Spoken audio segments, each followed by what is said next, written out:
Go Figure TV. Revolutionary salute. Revolutionary salute. Like, share, subscribe. Welcome to the House of Revolution. You know I'm your humble host. The a revolution, and revolution is for breakfast, lunch, and dinner. We got late night revolutionary dinner for y'all. Before we get into this, be sure to wipe your feet. That means hit the like button. Like, share, subscribe, support the platform, y'all. Let everybody know Cult Figure is live, y'all. I'm just getting home. But our revolution is a way of life, so I got to make sure I update y'all on exactly what's going on around the globe, because y'all are too good to me to not to let y'all understand World War III is still on the table. Trump's peace plan might get him assassinated. Let's look into this. The Donald Trump transition team is currently in the process of crafting a brand new Ukraine peace plan. This is exactly why the establishment tried to have Donald Trump killed, man. And Donald Trump's Ukraine peace plan will pause Ukraine membership into NATO for 20 years and demilitarize the front line. But in exchange, the United States will continue to send arms and munitions to Ukraine. There's no way you guys thought that the military-industrial complex will allow Trump to easily end their grift, right? I'm just putting this out there. I believe the Donald Trump team put this plan together just so Russia can say no. That way, Donald Trump and his team can say to his supporters that he at least tried to end the Ukraine proxy war. The problem is, why would Russia agree to any of these terms? Russia is in complete control as the Ukraine front lines are completely collapsing. Russia wanted to negotiate at the beginning of this war. Why would they freeze the front lines now that they are dominating it? Essentially, Russia does not have to negotiate. Donald Trump, NATO, and nobody else is in no position to negotiate with Vladimir Putin. The negotiations is total surrender. Never ever speak of NATO. This is Trump coming back into power at the wrong time. The only thing Putin need him to do is tell Zelensky to sit your ass at that table and sign the unconditional surrender of the Ukraine military. That's how it will be some peace. Unless they do that, Putin can continue to take everything he wants. Unless the United States and the West are providing major concessions. Putin has also made it clear that he doesn't trust the West, and he viewed Trump as extremely dangerous and unpredictable. So while I am not enthusiastic about this potential peace plan working, it is definitely better than the Democratic Party agenda of declaring an era of never-ending war.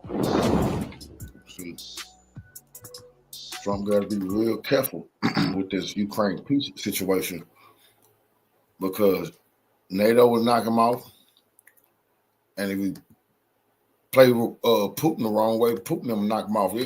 Now Trump is in the same position Joe Biden was in when Putin was just threatening Joe Biden in with nuclear war, you know. And I hope Trump I hope he don't get egotistical and think that he can actually be disrespectful toward Putin, because that ain't gonna happen. President Trump has been president-elect for just 48 hours, and already his Trump team has outlined a strategy to basically end the conflict in Ukraine already. And President Putin in the past 24 hours has said he's ready to talk peace. So the Wall Street Journal dropping this bombshell story, and it's honestly a big middle finger. He's ready to talk peace. The peace is you can never, ever be in NATO. The peace is you can only have a limited amount of military hardware in your country. The peace is you're going to only get to have a limited amount of soldiers in your country. And the peace is you cannot have the Azov battalion as part of your army.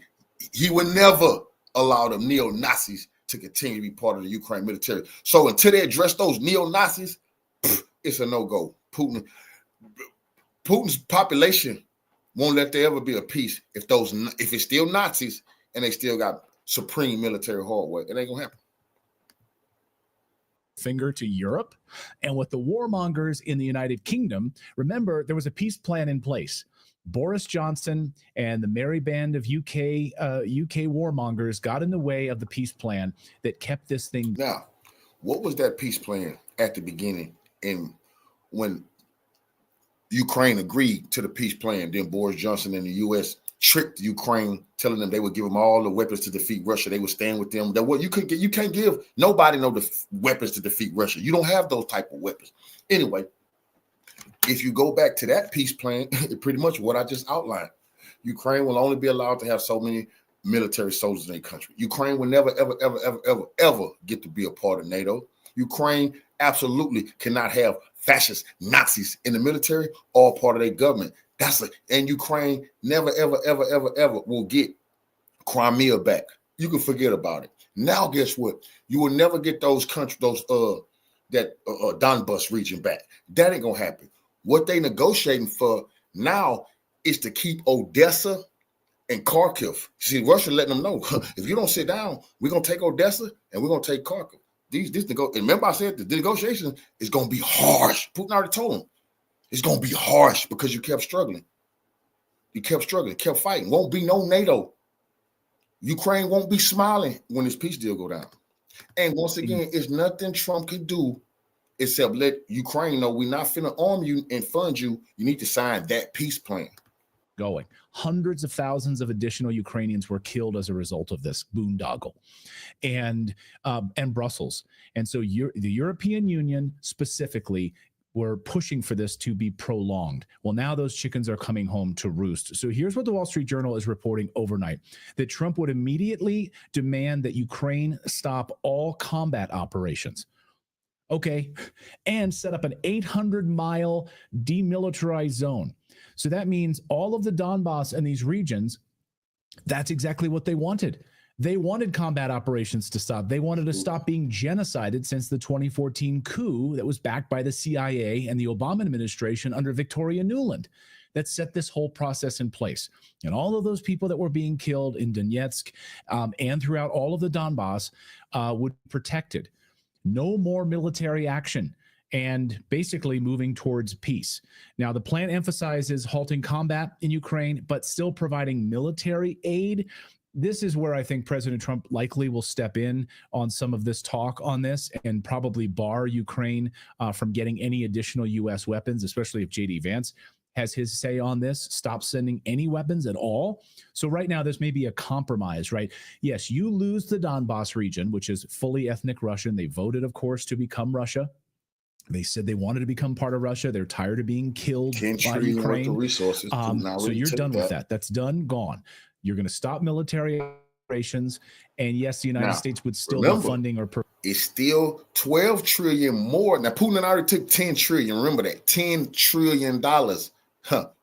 Putin ain't spent 100. Putin probably spent about 150 on this war so far, 150 billion. He up 10 trillion, man. That's why they pissed. He up 10 trillion with that Donbas region. But Ukraine still has 12 more trillion on the other side where Zelensky and them at. This is what the rest is all about. Putin letting them know, I come take that too. That's the peace I give you. I let you keep some of that over there. But NATO not going to be over there eating. Putin don't care if BlackRock come and farm or take some. He don't care about all that. No NATO. Period. Providing you with some military assistance and training for a while, but essentially ending this war. And the biggest part of this and the biggest middle finger is that all of these efforts and any sort of extension of what happens in Ukraine would be handed over to the Europeans. Like it would basically come off of America's back. And Europe, you want to fund any more of this? Good. Europe is going to handle the rest of this now in this roadmap. Have at it. This is unbelievable. So Poland, Germany, Britain, and France would all have to put forward their resources, put forth all of their resources to continue this if they want any kind of involvement in this anymore. And the Trump administration basically saying, we're done. We're done with this. Another big piece of this is that the Trump administration, the new Trump administration, would bar Ukraine from entering NATO. They put a 20-year, no way you're not joining NATO for 20 years. Let them make it if they say no NATO. Sorry, Zelensky. I mean, this is like the biggest middle finger possible. Yes. He might even, as long as they agree to no NATO and they don't have none of them NATO weapons, he might say, fuck it, and let the Nazis live because every country can have some Nazis. Putin can't go all around hunting Nazis. but he'll never let them Nazis be in NATO and have them advanced weapons. Hell no, that's a mix for horror. He understand that. No NATO and no Nazis. That's a bad mix. That's why Zelensky keeps posting about how much he loves Trump on his telegraph on X. It's really fun to watch the sort of groveling the little troll. Of this murderous little troll. Who is a dictator, by the way. Did you see the meme that was floating around yesterday? Maybe you shared it with me, and it had a picture of Zelensky next to Nancy Pelosi. Or no, next to Kamala Harris. And it said, see, this is why we cancel elections, you know, because he canceled the election in Ukraine and therefore he's still dictator. And so, you know, if the U.S. would have just canceled the election, instituted martial law, then, you know, Kamala Harris may become president of the United States. So this is a big move. Of course, J.D. Vance got in a huge heated argument back and forth with Zelensky. Of course, you know, basically calling the guy like a little groveling troll. So there is no love lost right now between Trump, J.D. Vance, and Zelensky and the Ukrainian corrupt government. Remember, J.D. Vance said, we're depleting all of our military stores, sending all of our weapons over there. What in the world? He's even on the record saying, he was on Steve Bannon's War Room. He says, I don't care about the border in Ukraine. Why do Americans involved in Ukraine at all? But here he was on the Senate floor saying we need to build weapons for here in the United States to protect our homeland. Watch. Here right now, depleting critical munitions, missiles, artillery shells, and bullets faster than we can replenish them, and then we send them to Ukraine. I'm sorry, why does that make an ounce of sense for our own national security? Shouldn't we rebuild our own manufacturing capacity before we spend all of it on Ukraine? Shouldn't we make more of our own weapons and gain some self-sufficiency in weapons manufacturing before we send all of those resources to Ukraine? The answer of the United States Senate is apparently not. So looks like this gravy train is coming to a grinding halt. And I'm here for it. I'm here for it. And if they mean it, I mean, I'm sitting on tenterhooks here. Like, you better mean it. This is one of the things that most of us based our votes on. So you better do it. Yeah. I mean it. End this war, end these people, this needless killing, and hundreds of thousands of Ukrainians being killed because of a Western-backed coup and boondoggle. And you know, let BlackRock and Vanguard, which now owns almost all of Ukraine, let them get to work. You know, building all of their apartment complexes and the stuff that they were going to do to steal all your land. Like, that was the whole plan all along, was destroy Ukraine. Every Ukrainian man would die, and BlackRock and Vanguard could come in and take all this land. That's exactly the plan. So now end it. It's done. Well, that's exactly what was happening to the people in the Donbas, incidentally, is that they are mining valuable resources, which is in Western Ukraine. And they've been complaining for a decade that we mine all this resource, we send all our money to Kiev, we pay taxes, we get nothing in return, no infrastructure. So now that they are part of Russia, their economic situation has changed. Too bad, Ukraine, you forsake that.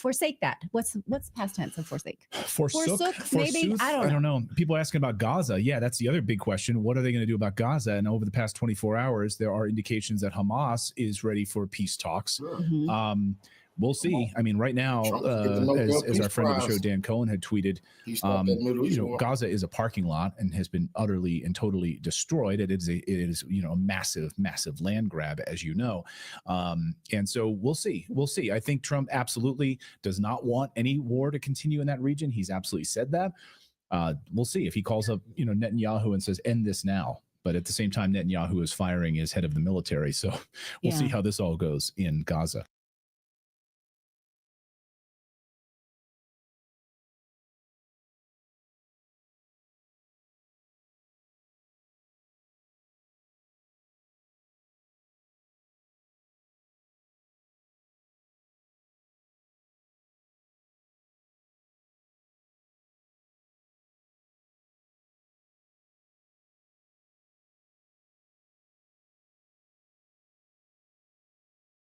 Friend Gerald Celente is the Trends Journal publisher and founder of Trends Research Institute, and a man who reads the runes, and usually very, very perspicaciously. Gerald Celente, very welcome back to the mother of all talk shows. I want to ask a question that has just occurred to me. First up, Kamala Harris got 15 million votes fewer than Joe Biden got just 4 years ago.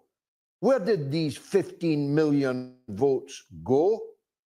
Or is it the case that they never existed in the first place? Call me suspicious, but I have always believed that the 2020 election was rigged.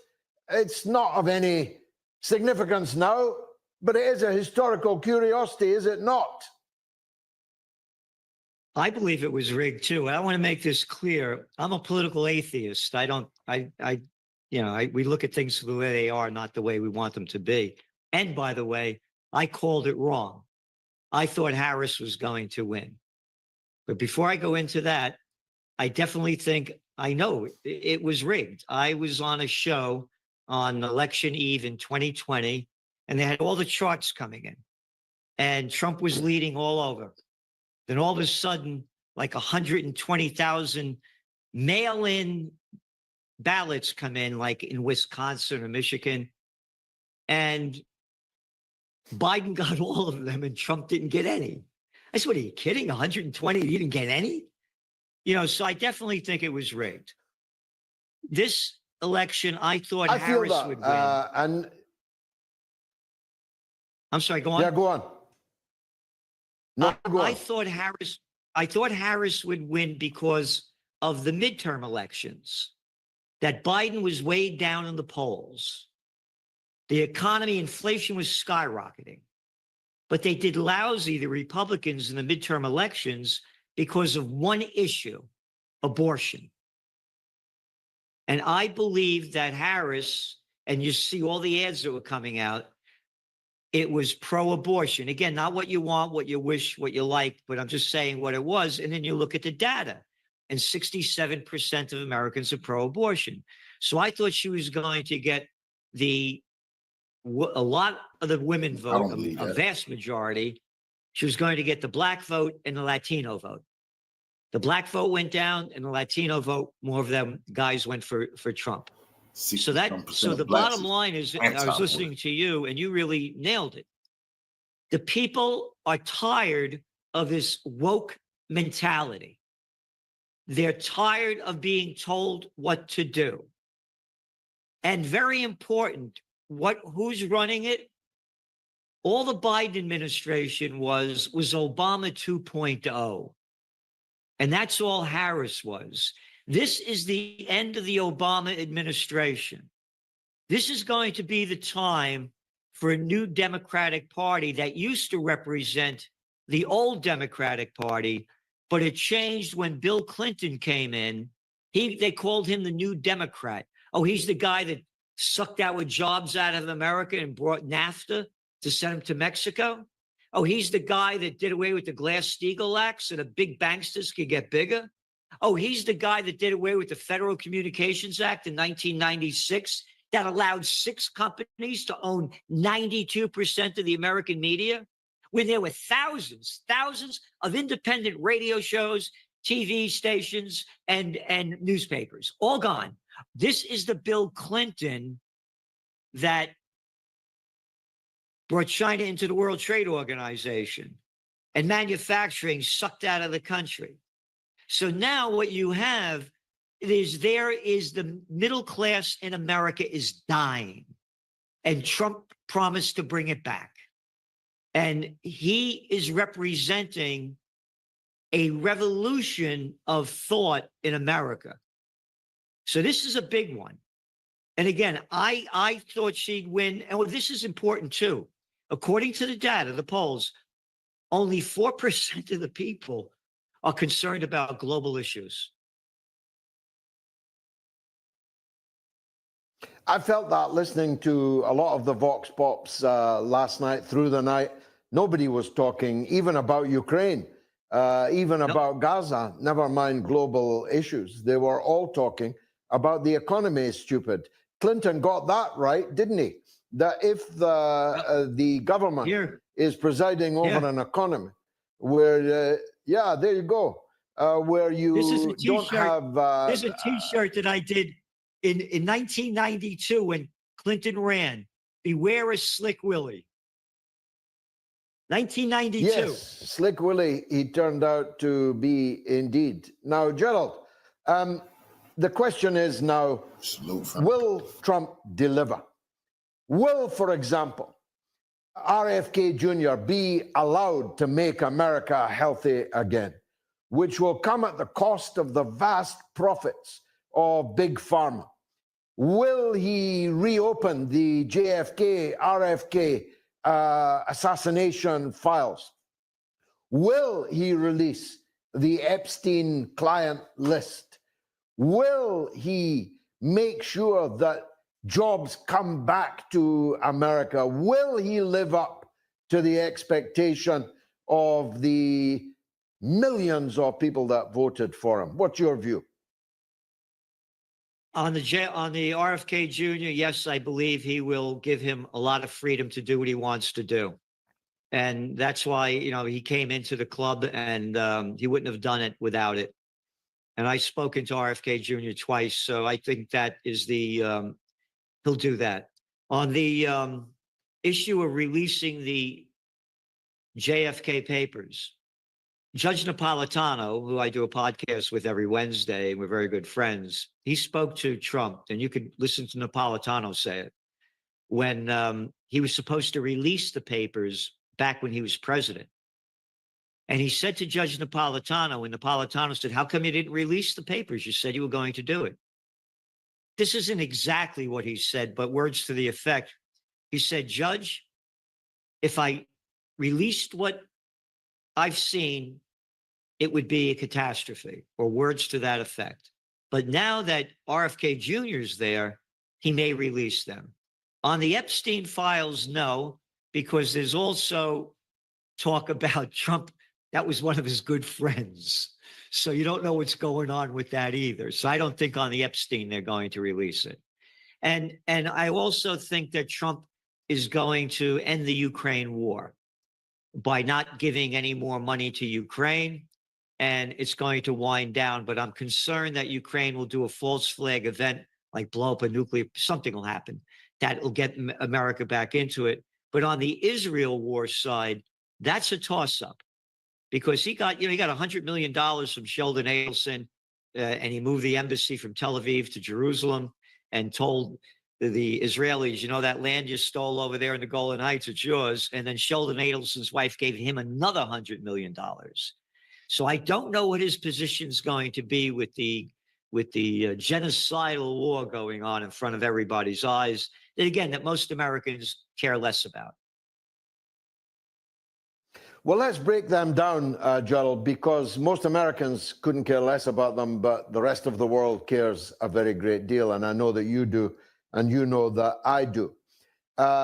If it's the Trump that closed his campaign in Michigan, running on peace in Gaza, peace in Lebanon, warning that this war better be over by the time he comes to power on January 20th, if it's that Donald Trump, and bear in mind, he doesn't have to run again, Gerald. Bear in mind also that 70% of American Jewish voters voted for Kamala Harris. I mean, there's an extraordinary extent to which the Republican Party chases endlessly after votes that are never coming their way. Could there be an unexpected turn in Trump's attitude to the genocide and to the invasion of Lebanon? It will depend on who he brings in his cabinet. If he brings in guys like Pompeo and that Cotton guy, that jerk, is a senator, if he brings those neocons in, it'll only make a bad situation worse. If he brings in somebody like Colonel Douglas Macgregor, then it'll go in the right lane of peace. But it's also important to see what Trump has also said about, that his son-in-law, Jared Kushner, had a talk at Harvard University, wrote about it in detail in the Trends Journal as it was happening, that land in Gaza is very valuable waterfront property. This is his son-in-law. And that we should move the Palestinians into the Negev desert. And then listen to Trump, too, when he said when when the Iranian-Israeli conflict kept ramping up, Trump said, yeah, they should bomb their oil facilities and their nuclear facilities. And this is the Trump that got rid of Soleimani. So I don't know what side of the mouth he's talking from, but there's both sides, the one that you said and the one that I said. So it's going to depend on who he brings in, because he brought in, look what he brought in, the first guy, Mad Dog Mattis, a former general. Isn't that a nice name, Mad Dog? The guy that loved to kill people? The clue was in the name. Yeah. What's that? The clue was in the name. Yeah. So again, it's going to depend who he brings in. But as you point out, if he brings in and he may also, I've heard, bring in Dennis Kucinich, who was RFK Jr.'s campaign manager. And he's very pro-peace. Matter of fact, when I had my Peace and Freedom rally last year, Kucinich spoke here. And he was, again, the campaign manager.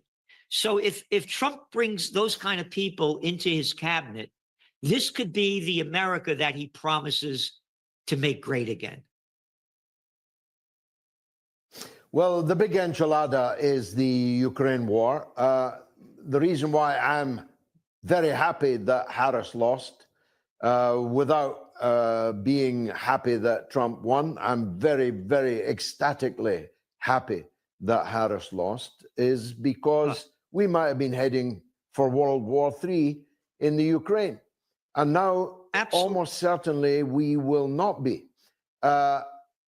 If Trump responds, if Putin responds to this historic opportunity now, how quickly can we see an end to this conflict? I think we could see it even before he becomes president. There's a possibility of that as well. And again, he's totally opposed to it. And again, we wrote about this. It's in the Trends Journal. This is back in 2014. And this is the cover. You can see how happy this guy is. This is from Dr. Paul Craig Roberts, former Assistant Treasury Secretary under Ronald Reagan. Washington is driving the world to the final war. Remember, this is 2014. Ukraine presented the perfect opportunity for Washington to advance on and on and on. It was the Obama administration that overthrew the democratically elected government of Viktor Yanukovych in Ukraine. People forget about this. They have no idea about it. I don't think Trump had very good relations with Putin. And I really believe that Trump is going to end the Ukraine war. And it's going to end very simply by not giving him any more money for weapons or any weapons. And you're seeing what's going on. You mentioned that little clown boy over there and the clown girl, Baerbock and Schultz. Germany's like one of the only countries that are giving him any money anymore. And they also gave him, another $50 billion of stolen money from Russia they took to give to Ukraine. That game is over. So I think this is the beginning of the end of the Ukraine war. However, what I'm saying is watch out for a major false flag event that will suck the people back into believing we have to be in that war. They're going to do something. That guy's not going to go down that Zelensky easily. They're going to do everything they can to keep this thing going. Well, Zelensky might well be on the lookout for beachfront property. He might be out by Christmas. The war might be over by Christmas, in which case these European leaders, that some of whom you mentioned there, who have beggared their own people, who have destroyed their own economies in pursuit of genocide Joe Biden and Holocaust Harris's war policies, are going to be left, as we say here, up the creek without a paddle, because they can't fight Russia without America. And if America no longer wants to fight Russia, the Europeans can't fight them either. They are in deep doo-doo now, Gerald. Oh, I agree. I totally agree. And again, Trump is not pro-NATO either. You know, and again, neither were our founding fathers. Now, of course, not NATO, but George Washington's farewell address. You know, this is a real man that fought, not like these little boys that couldn't fight their way out of a paper bag that loved war. He tells America, don't love a nation or hate a nation. If you do, you become a slave to them. You should not be involved in these wars that have been going on for centuries. It's none of our business. And I think Trump has that belief as well. Again, my only concern with Trump on the war front is the Israel war, because you just saw what happened yesterday with Netanyahu firing Gallant. And Netanyahu is going to do everything he can to stay in power. And the way he stays in power, when all else fails, they take you to war. And that's my concern. A military coup in Tel Aviv is what we need, Gerald. Thank you very much indeed. Gerald Celente, the sage of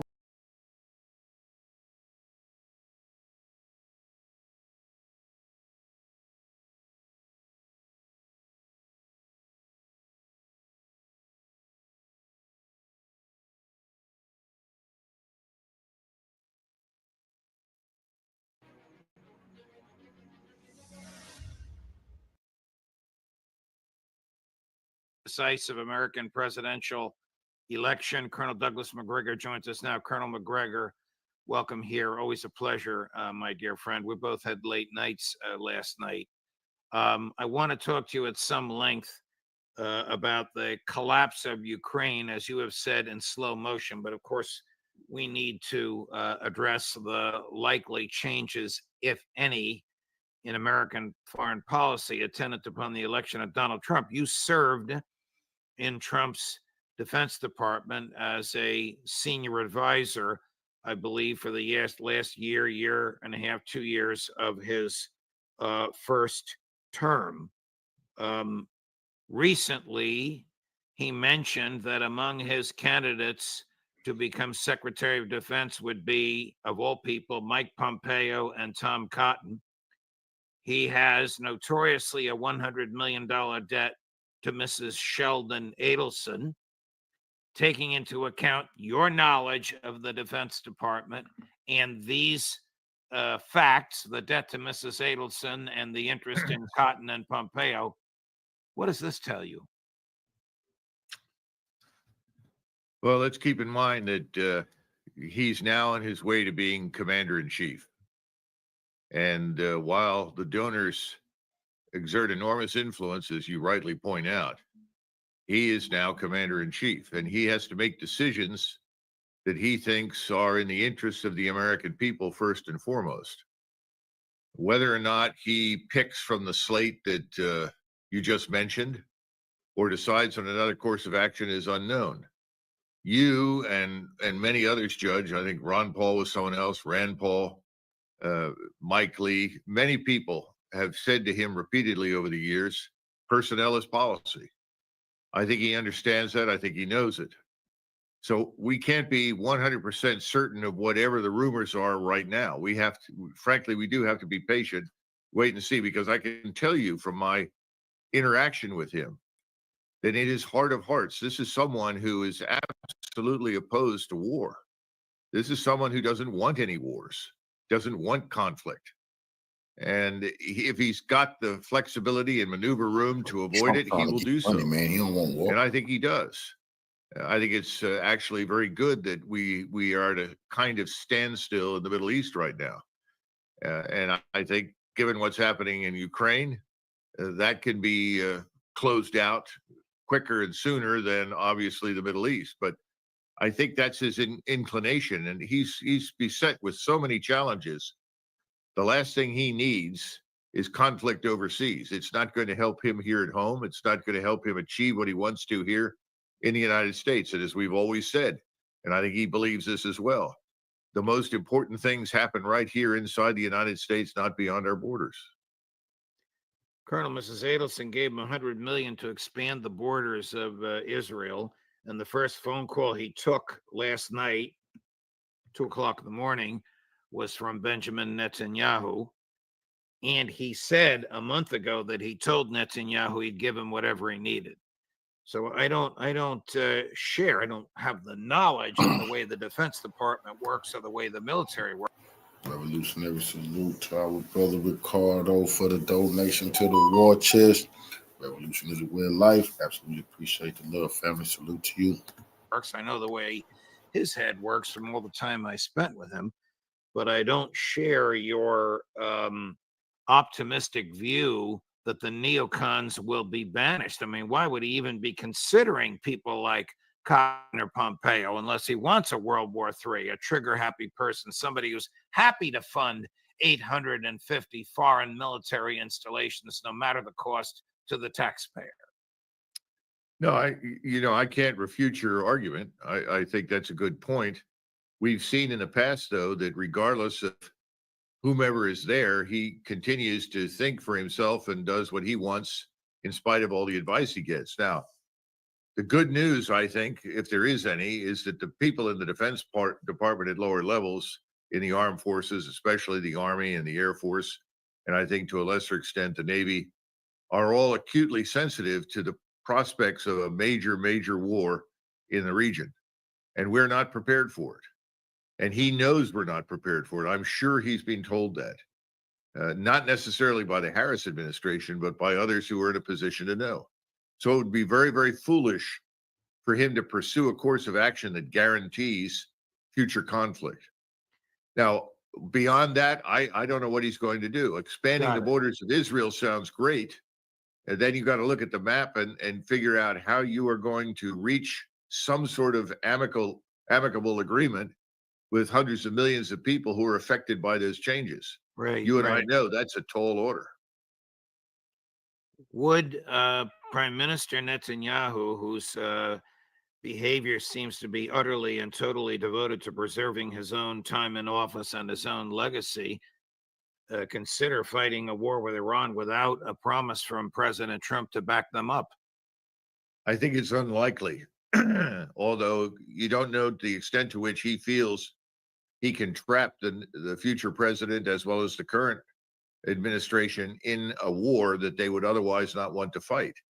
This was always my concern, that things would get off the ground before the election, presenting whomever was voted into office with a fait accompli. So, that's no longer on the table. Right. But here, consider this for a second.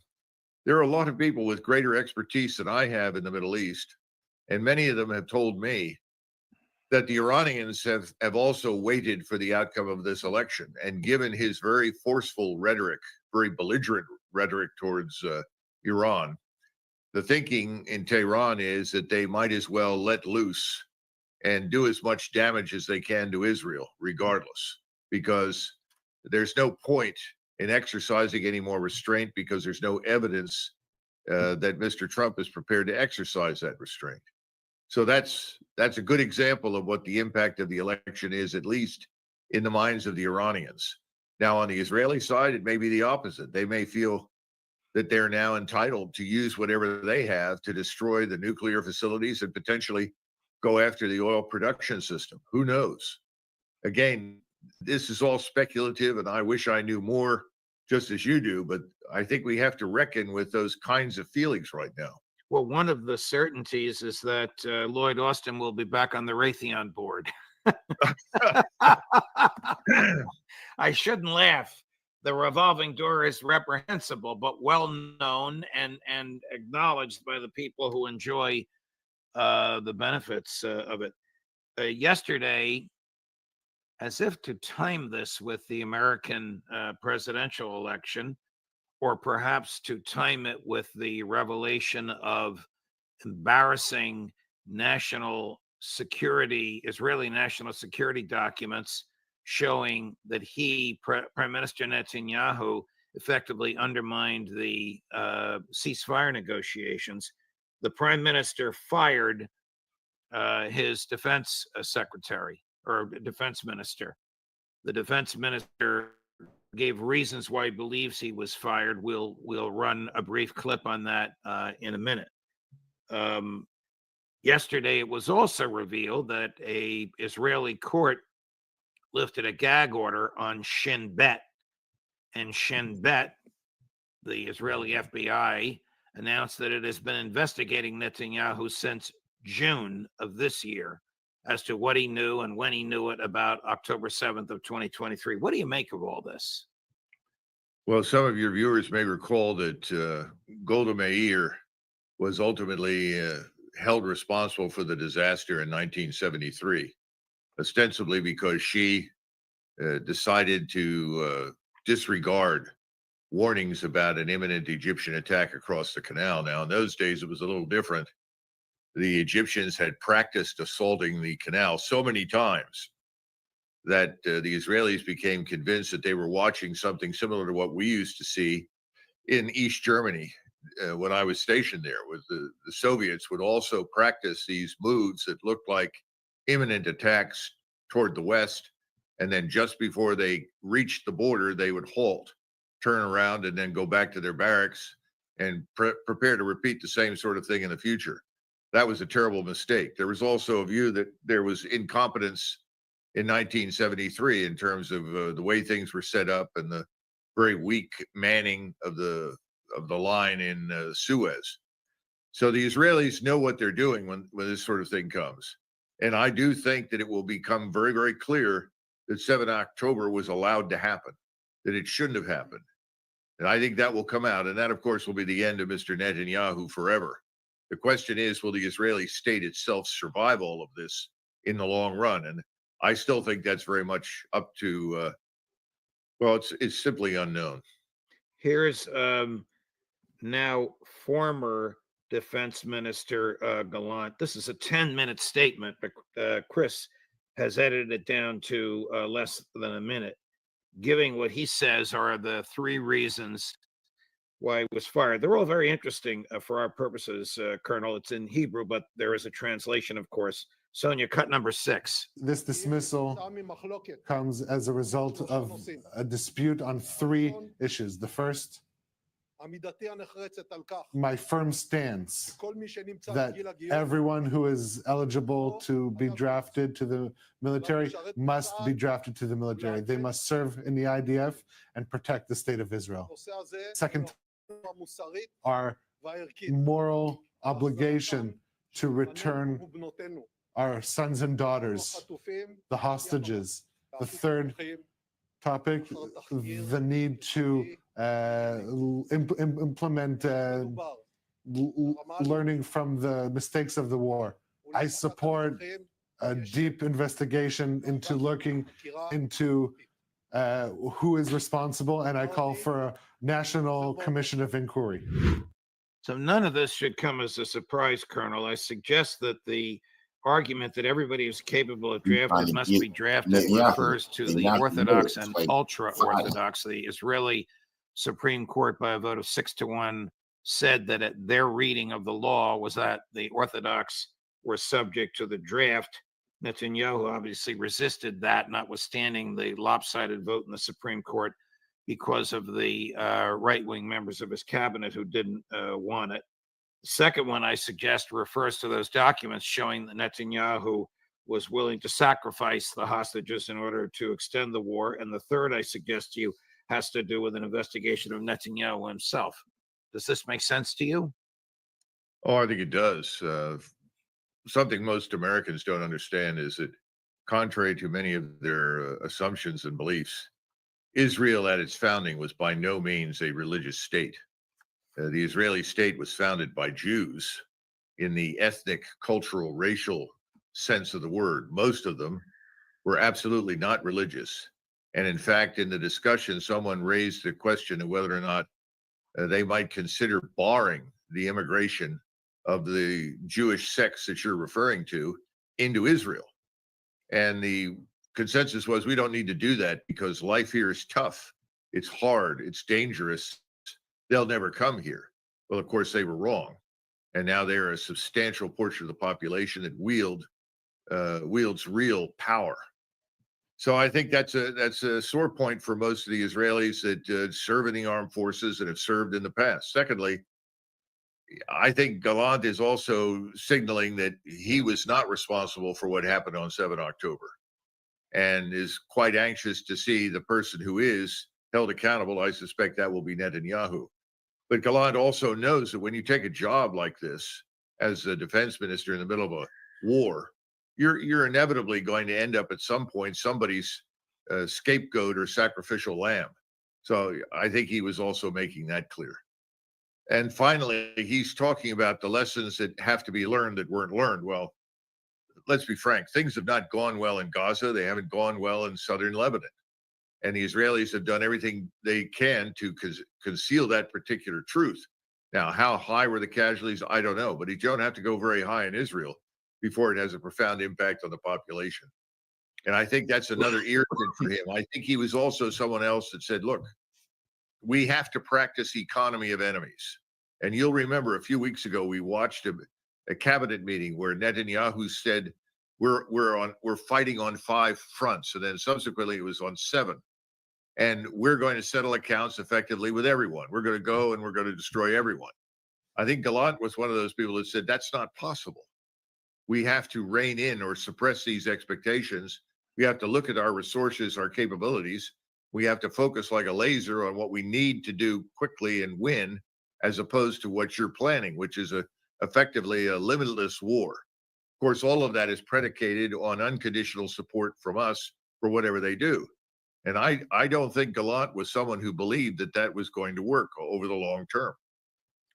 The other side of the coin is that Gallant is a committed Zionist. He just has a softer approach to all of this. Colonel, do we know the nature and extent of the, if any, damage caused to Iran, to its missile defense system by the abridged Israeli attack 10 days ago? Let's put it this way, and I haven't seen the photos, but I've been briefed on the sidelines. The Israelis succeeded in doing more damage than people thought at the time. The Iranians obviously weren't interested in advertising that, but they struck some vulnerabilities, especially the missile production system. And I think that's had an impact in Iran. On the other hand, their air and missile defenses worked brilliantly, in the sense that it became very clear that they could not essentially break through the air and missile defenses and eat with ease and bomb at will, which was the plan. In other words, we go in, we defang the Iranians, and then we can fly with impunity anywhere we want. That was not possible. So I think the Iranians are acutely sensitive to what happened, and they're working very, very hard right now to compensate for those vulnerabilities, if not eliminate them. And that's why, you know, the Russians are shipping in Su-35s. The Iranian pilots are working closely with the Russian pilots to learn how to fly them properly. I still would not rule out the possibility that Russian pilots end up flying some of those in the future. Colonel, I want to play a clip for you from General Jack Keane on Fox News, who has his own unique view of the damage he says was caused by the Israelis. I invite your attention to the last 5 or 6 words that he uses. I won't jump the gun. You'll hear them. This is only about half a minute long. Sonia, cut number 3. Military effects of that strike is beyond what's being reported, because they have literally taken down most of the Russian air defense system, the so-called S-300 missile defense systems that the Russians gave them years ago.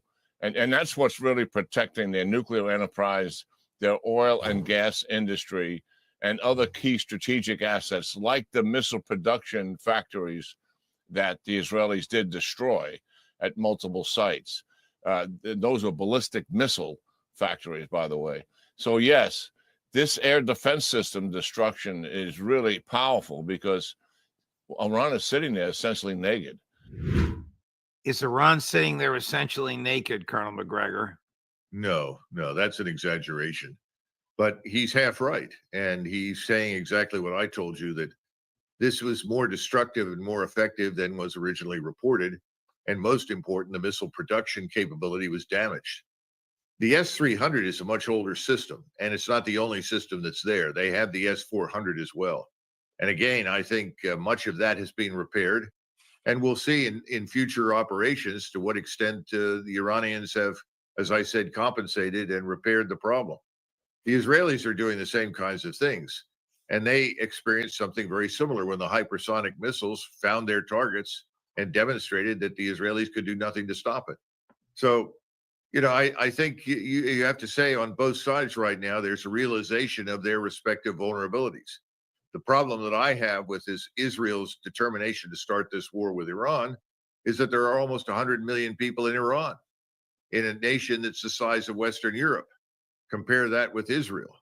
And Israel cannot sustain the kind of damage it wants to inflict on Iran, which could ultimately end up being inflicted on them. That's the point. Colonel, switching gears to Ukraine, what's to stop the Russian military from its continued march to achieve the President Putin's geographic goals? Well, I think he's achieved his geographic goals with the exception of having secured Odessa. I mean, Kharkov is in ruins. It's his for the taking. But he originally looked at the areas that were historically Russian, where the Russian population lived. Remember, Odessa was the site where Russians were herded into burning buildings and murdered. And this had an enormous impact in Moscow, as you can well imagine. This was one of the rationales for subsequent Russian intervention, which is to protect the Russian population inside eastern Ukraine. I think he's largely accomplished that goal, with the exception that I pointed out.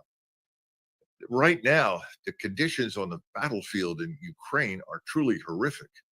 They're losing thousands and thousands of people needlessly and pointlessly. This is not an army as you would think of it anymore. These are formations and units streaming west, trying to escape the destruction that is following them. The Russians are moving very deliberately and very carefully. They're not interested in taking any unnecessary casualties. And as we talked the last time, they've made good use of these glide bombs because the Ukrainians have no air defense at all. That means that the aircraft can fly up in relatively close proximity to the target, launch the glide bombs, and they launched as many as 1,100 of these in a week. And the damage it's something from which the ground force cannot recover. So I think it's over in Ukraine. I think everybody in Europe knows it. When I say everybody, I'm talking about the elites that have been on the wrong side of this question from the beginning. The Ukrainians are dying. We gave them some life support, sending $400 or $500 million over to Ukraine right now. That satisfies the appetite for cash with the various people that are running things and the government and the bureaucracy and the leadership of the military. But it's like giving a heart patient that's on his last legs a haircut and a shave. It's not going to change a damn thing. And at least we haven't seen any more stupid long-range strikes into Russia, which only guarantees more Ukrainian losses. So I think everybody knows it has to stop. The question is, will we do what we have to do? And what we have to do is simply say, that's it.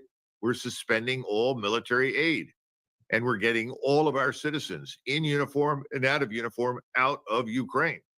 That's what has to happen. If that happens, the whole picture changes, and this war can come to a very rapid close. President Zelensky said after meeting with Donald Trump before he was reelected last night, met with him about 3 weeks ago at Trump Tower in New York City, that he was very happy with the meeting. He's got to be deluding himself if he thinks that President Trump, from and after January 20th of 2025, will continue the level of military support into this futile cause. Well, Judge, I wouldn't have expected him to say anything else. He's been lying through his teeth for months and months and months about everything. And it's impossible for him to do anything other than put a smiley face on the dead rat, which is essentially his regime. Right. He's going to keep it up as long as he can. When the cash runs out, so will he and all of his friends. That's coming. It's inevitable. We saw it in Afghanistan. We saw the same sort of thing everywhere we've ever been. When the regime that we propped up fell apart, that was the end. And that's where we're headed in Ukraine. Can Ukraine survive the onslaught by the Russians after January 20th of next year? Well, it depends on where we are. I think that by then the proverbial handwriting will be on the wall. The regime in Kiev has to go away. The Russians aren't going to waste any time negotiating with them. And regardless of what President Trump says, Putin is the sort of person who's going to want to see action. And the actions that I just described, stop all the aid, end it, and pull out everybody who's an American citizen in or out of uniform, CIA, military, whatever it is. If he sees that happen, then all sorts of things are possible, and it will make sense for him and his government to talk to President Trump. But to be frank with you right now, there's no reason why the Russians should believe anything we say about anything. Well, that's where we are. The other thing is that if we want to get to some sort of closure in the Middle East, we've got to have a satisfactory closure in Ukraine first.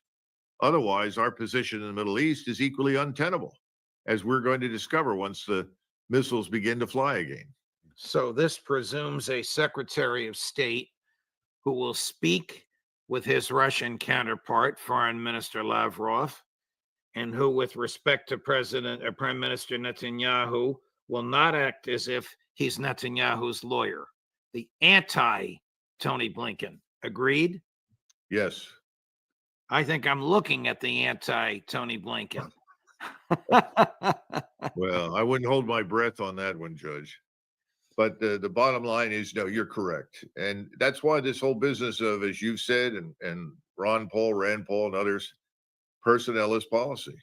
We'll have to wait and see who is announced as occupying what position. And of course, if the president says, it doesn't matter because I make all of the decisions, then we're in a lot of trouble, because that means that he hasn't learned from the first term, the first 4 years. He's presiding over the largest corporate structure in the world. And this thing is extremely unresponsive, as you and I know.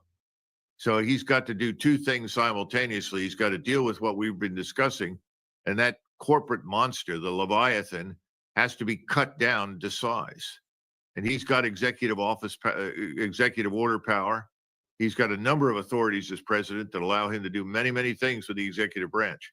He's going to have to act very decisively. I hope he has a stack of executive orders ready to go, because that's what happened to us with Biden. You can say what you will about the Biden administration, but they came in with executive orders designed to utterly destroy their opposition, which is us, and to permanently alter the character and composition of the American people. They came in ready to fire, a broadside, and they did. That's what President Trump needs to do now. Colonel Macgregor, thank you very much, my dear friend. Your time and your thoughts.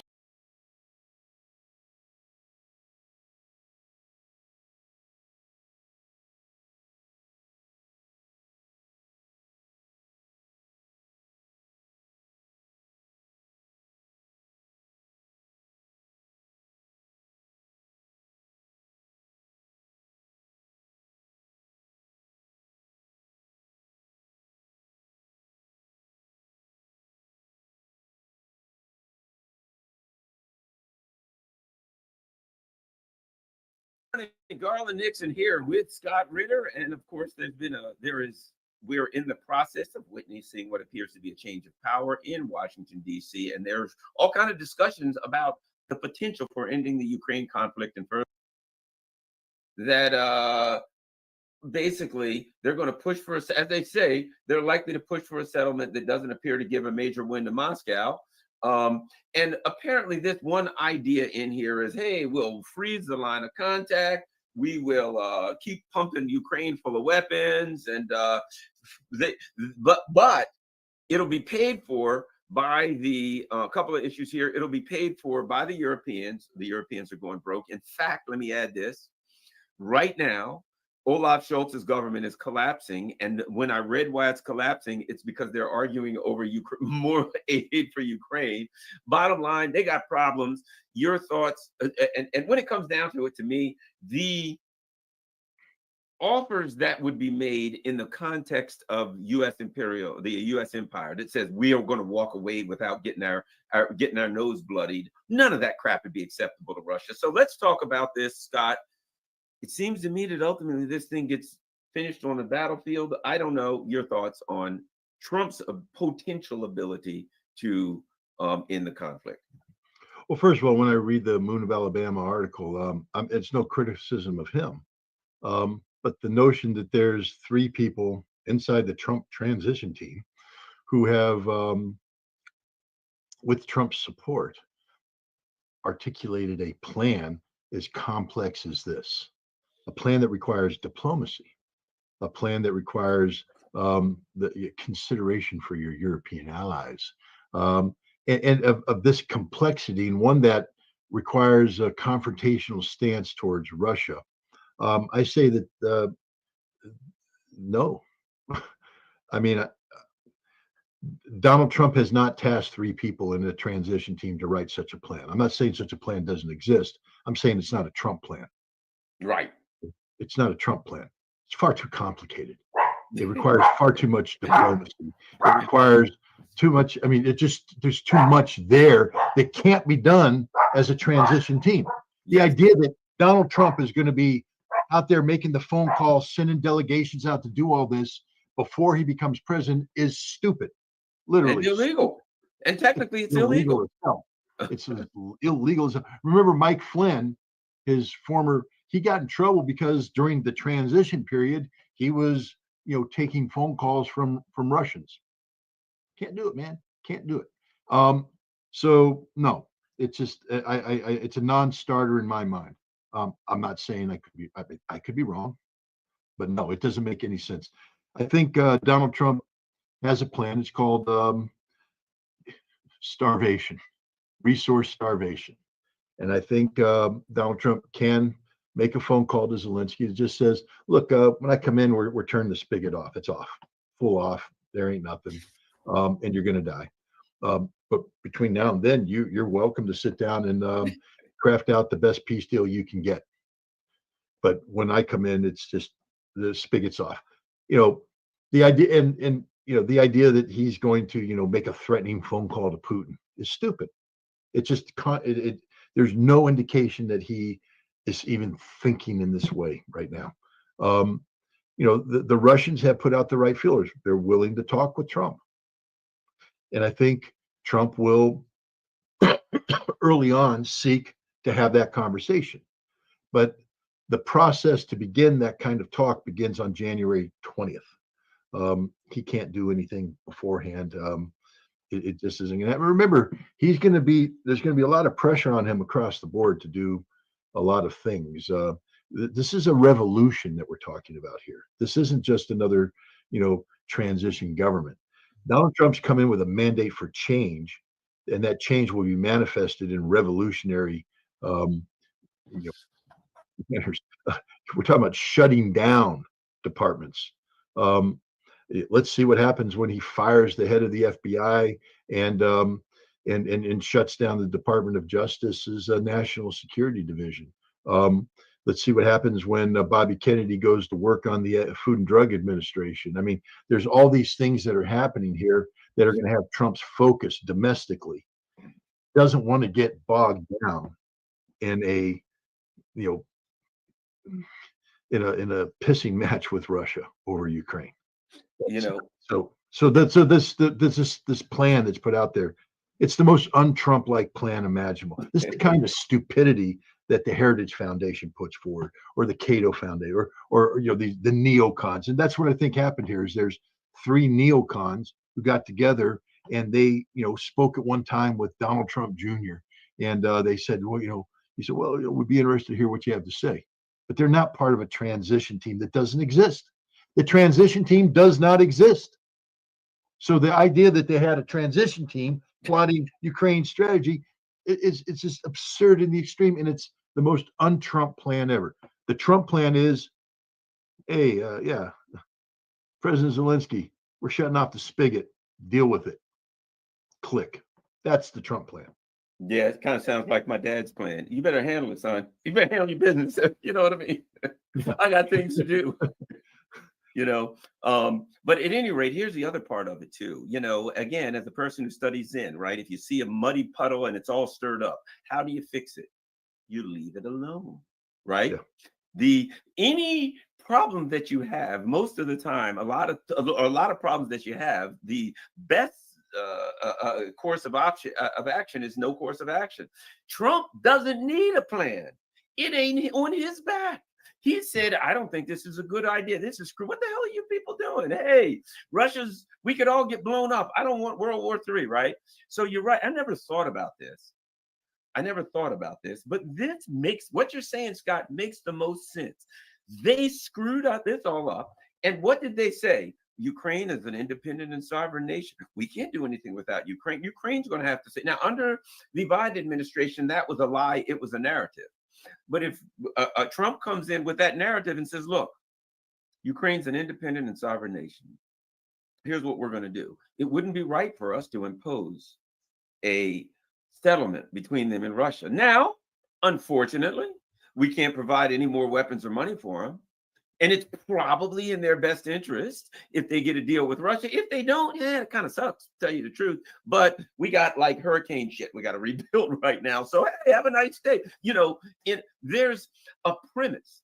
And the premise in Wall Street Journal is Donald Trump has to fix this. He has to solve it. But realistically, and he can say to Europe, which he already is kind of saying, Europe, you got a big problem here, right? He can say to Europe, hey, you guys, look, even you, if you want to take over this Ukraine thing and work with them, you got the money to do that, man, we don't neither have the money nor the time nor the inclination to do it. You guys can do what you want. Talk to Zelensky. Zelensky, talk to him. I would advise you to talk to Russia. But at this point, he can wash his hands of it because it ain't his problem. What do you think, Scott? Yeah, no, here's the other thing too. Donald Trump is vindictive. I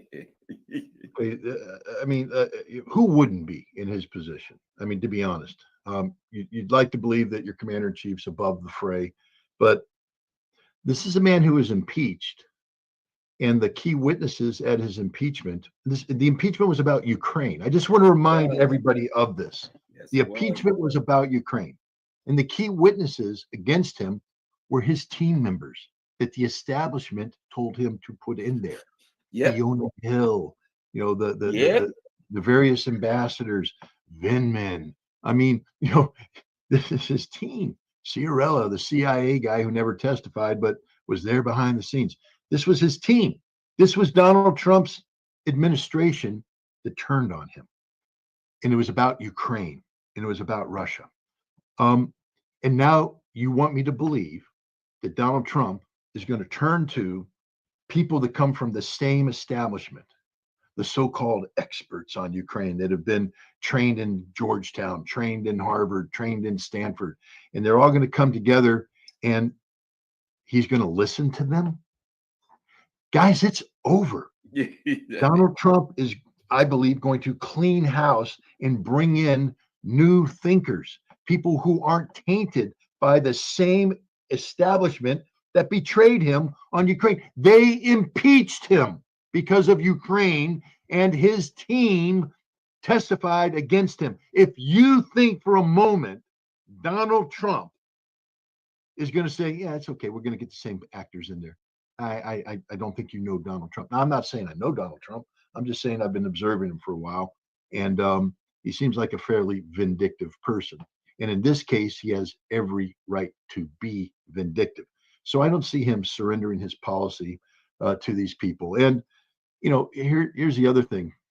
In this election, and we talked about this the other night when we had a fantastic, lengthy election watching party with Gerald Celente the other day in Kingston. We're looking at the returns as they came out in the exit polling. And I think we were all shocked by how low foreign policy polled, 3%, 4%, 5%. That's it. But then we all talked about it and said, but that's a fake number, because this big number, the economy, which was up around 33% consistently across the board, the economy includes things like, we're tired of sending $120 billion to Ukraine when we need money here at home. We're tired of flooding Israel with endless money when we need money here at home. We're tired of endless wars. We don't want our troops. Why are our troops going overseas when we need the National Guard in North Korea to be flying rescue missions? you know, why are we giving away all our military might when the Pentagon's saying we got nothing left? Our coffers are empty. So a lot of what passed for, the economy had a foreign policy angle Right. too, Yep. including, I mean, we're not there yet, but I just want to point out, J.D. Vance gave a speech the other day where he talked about China, and it wasn't the establishment speech. We're here for Taiwanese independence. We're here to shut down the Chinese. And he said, the first thing China does when it goes into a place overseas is build a road. First thing we do is bomb. I mean, man, this is a total thing. And this is the other thing I want to bring up by bringing up J.D. Vance. Donald Trump is a one-term president. That's it. He can't serve another term. And I know there's people, well, he'll violate. No, he won't. He's 78 years old. He's a one-term president. This is not a Republican president. This is a Maga president. The Republican Party is dead. The Democratic Party just died. Maga is the only viable political movement in America today. And Donald Trump picked a Maga vice president.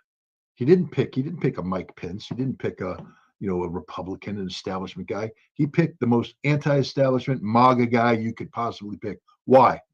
Because he wants Maga to change America. I think you're going to see J.D. Vance being a heck of a lot more involved in this because he has to be groomed. He has to be polished because in 4 years, he has to run as the Maga is Trump's legacy.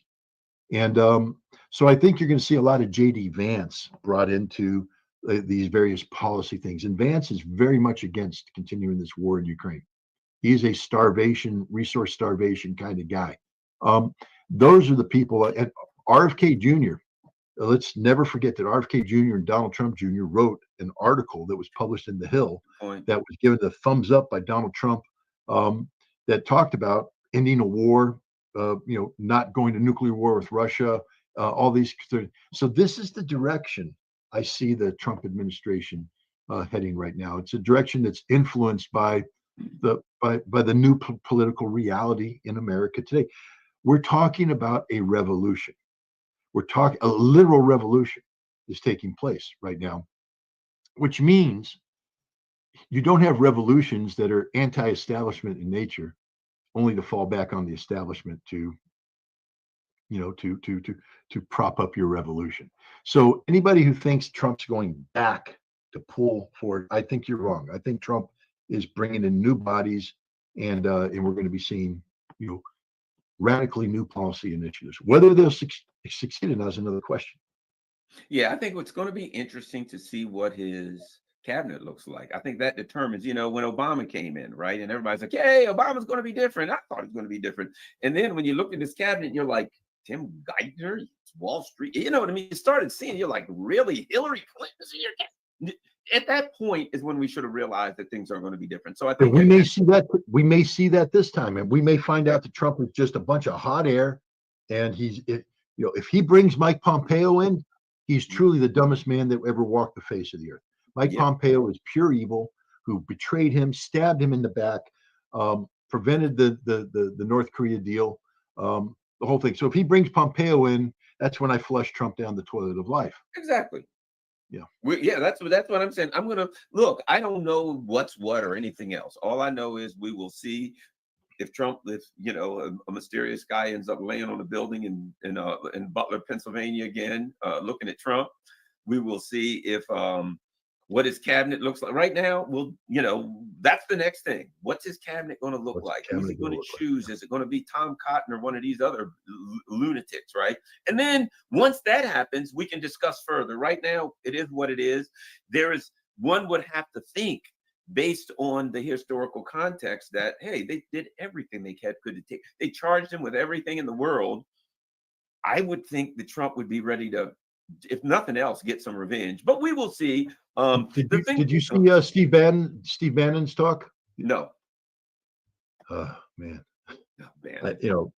I don't know to what degree Bannon's plugged in to Team Trump right now.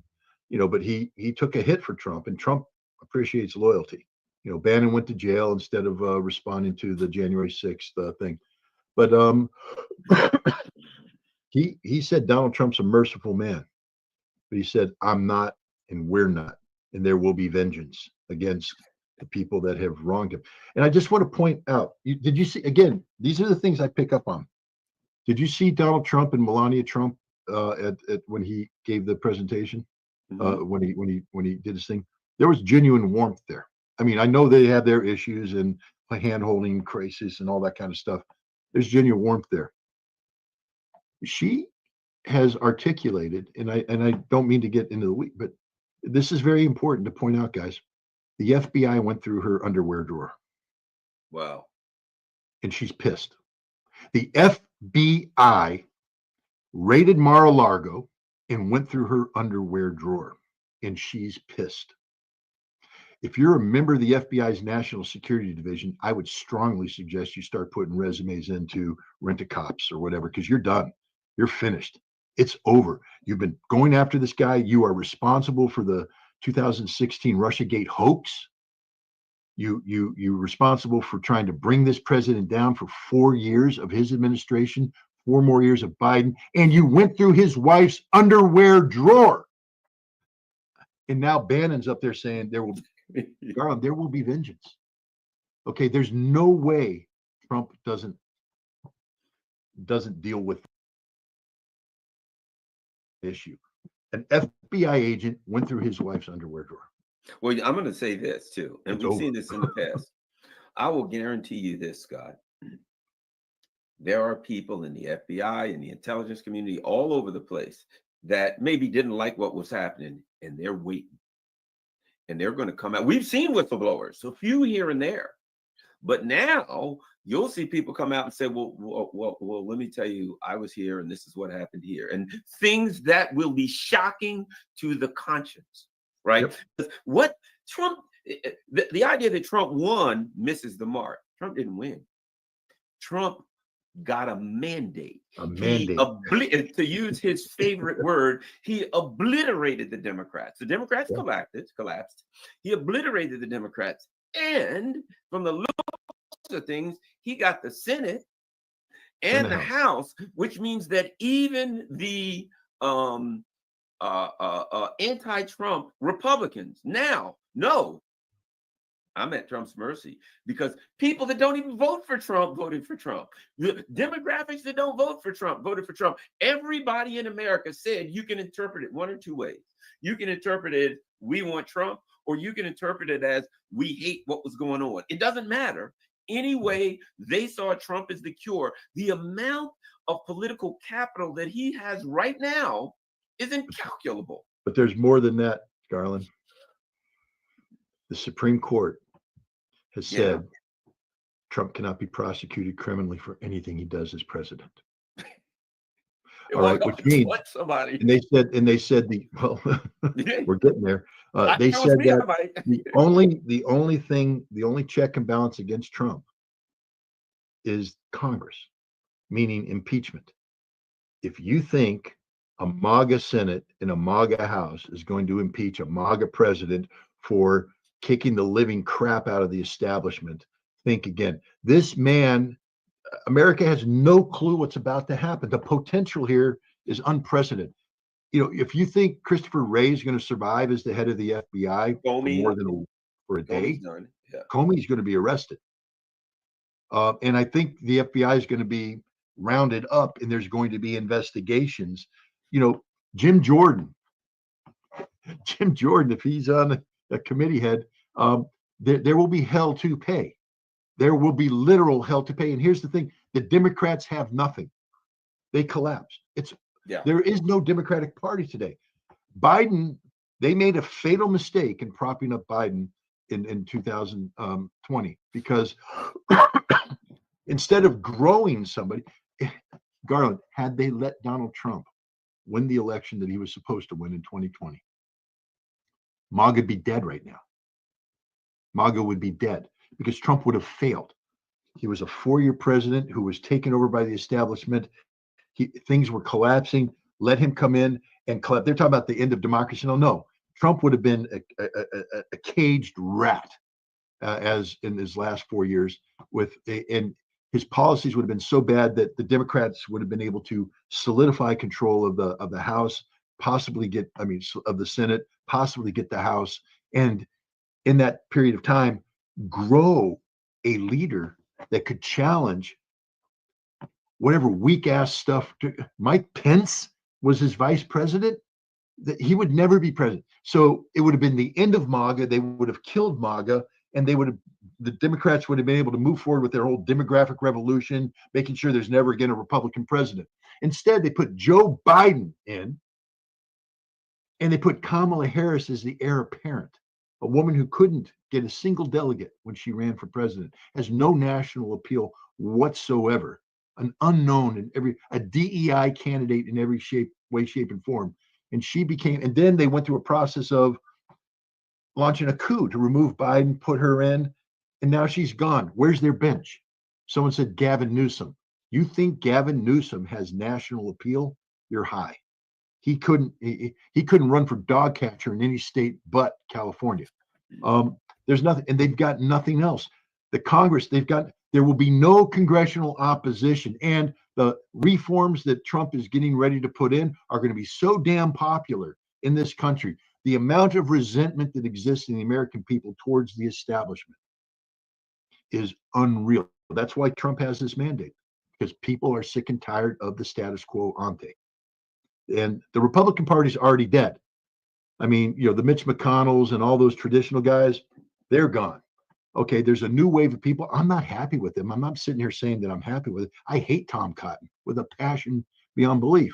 But it's MAGA, and Trump is MAGA, and JD Vance is MAGA. MAGA is a political movement now that, where it should never have had legs, is now real. We are looking at the potential for 20 years of MAGA rule.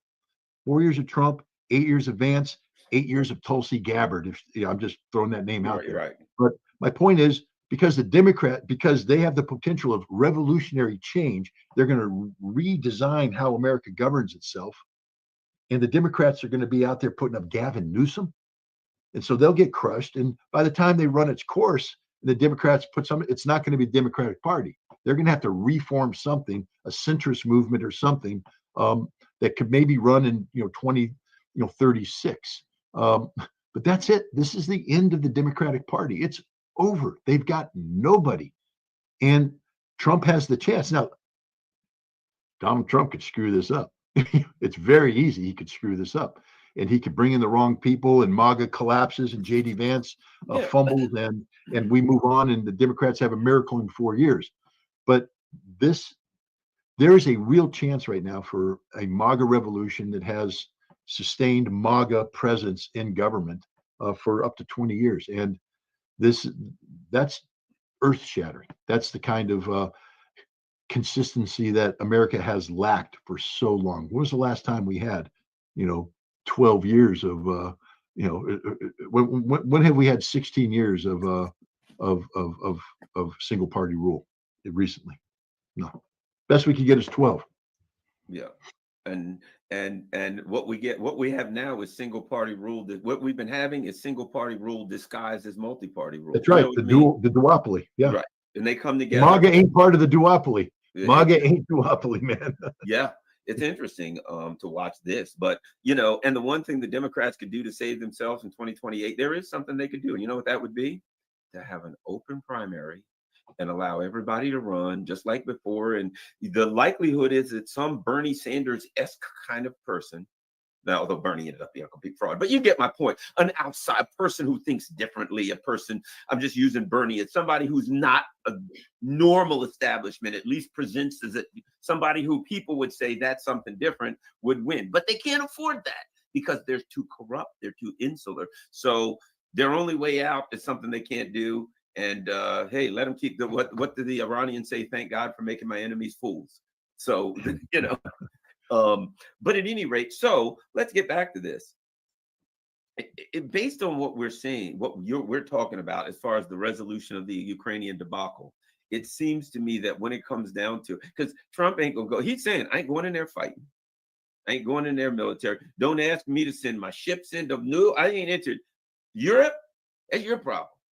And Europe is broken. They got no weapons and they got no soldiers and they got nobody that wants to go fight on Russia's border, right? So it seems to me at some point, Trump gets to the point where he just says, look, I got all kinds of stuff going on here right now. I'm kind of busy, guys. Ukraine, I'm sure you're going to handle it. We got no money for you. Europe, you're up.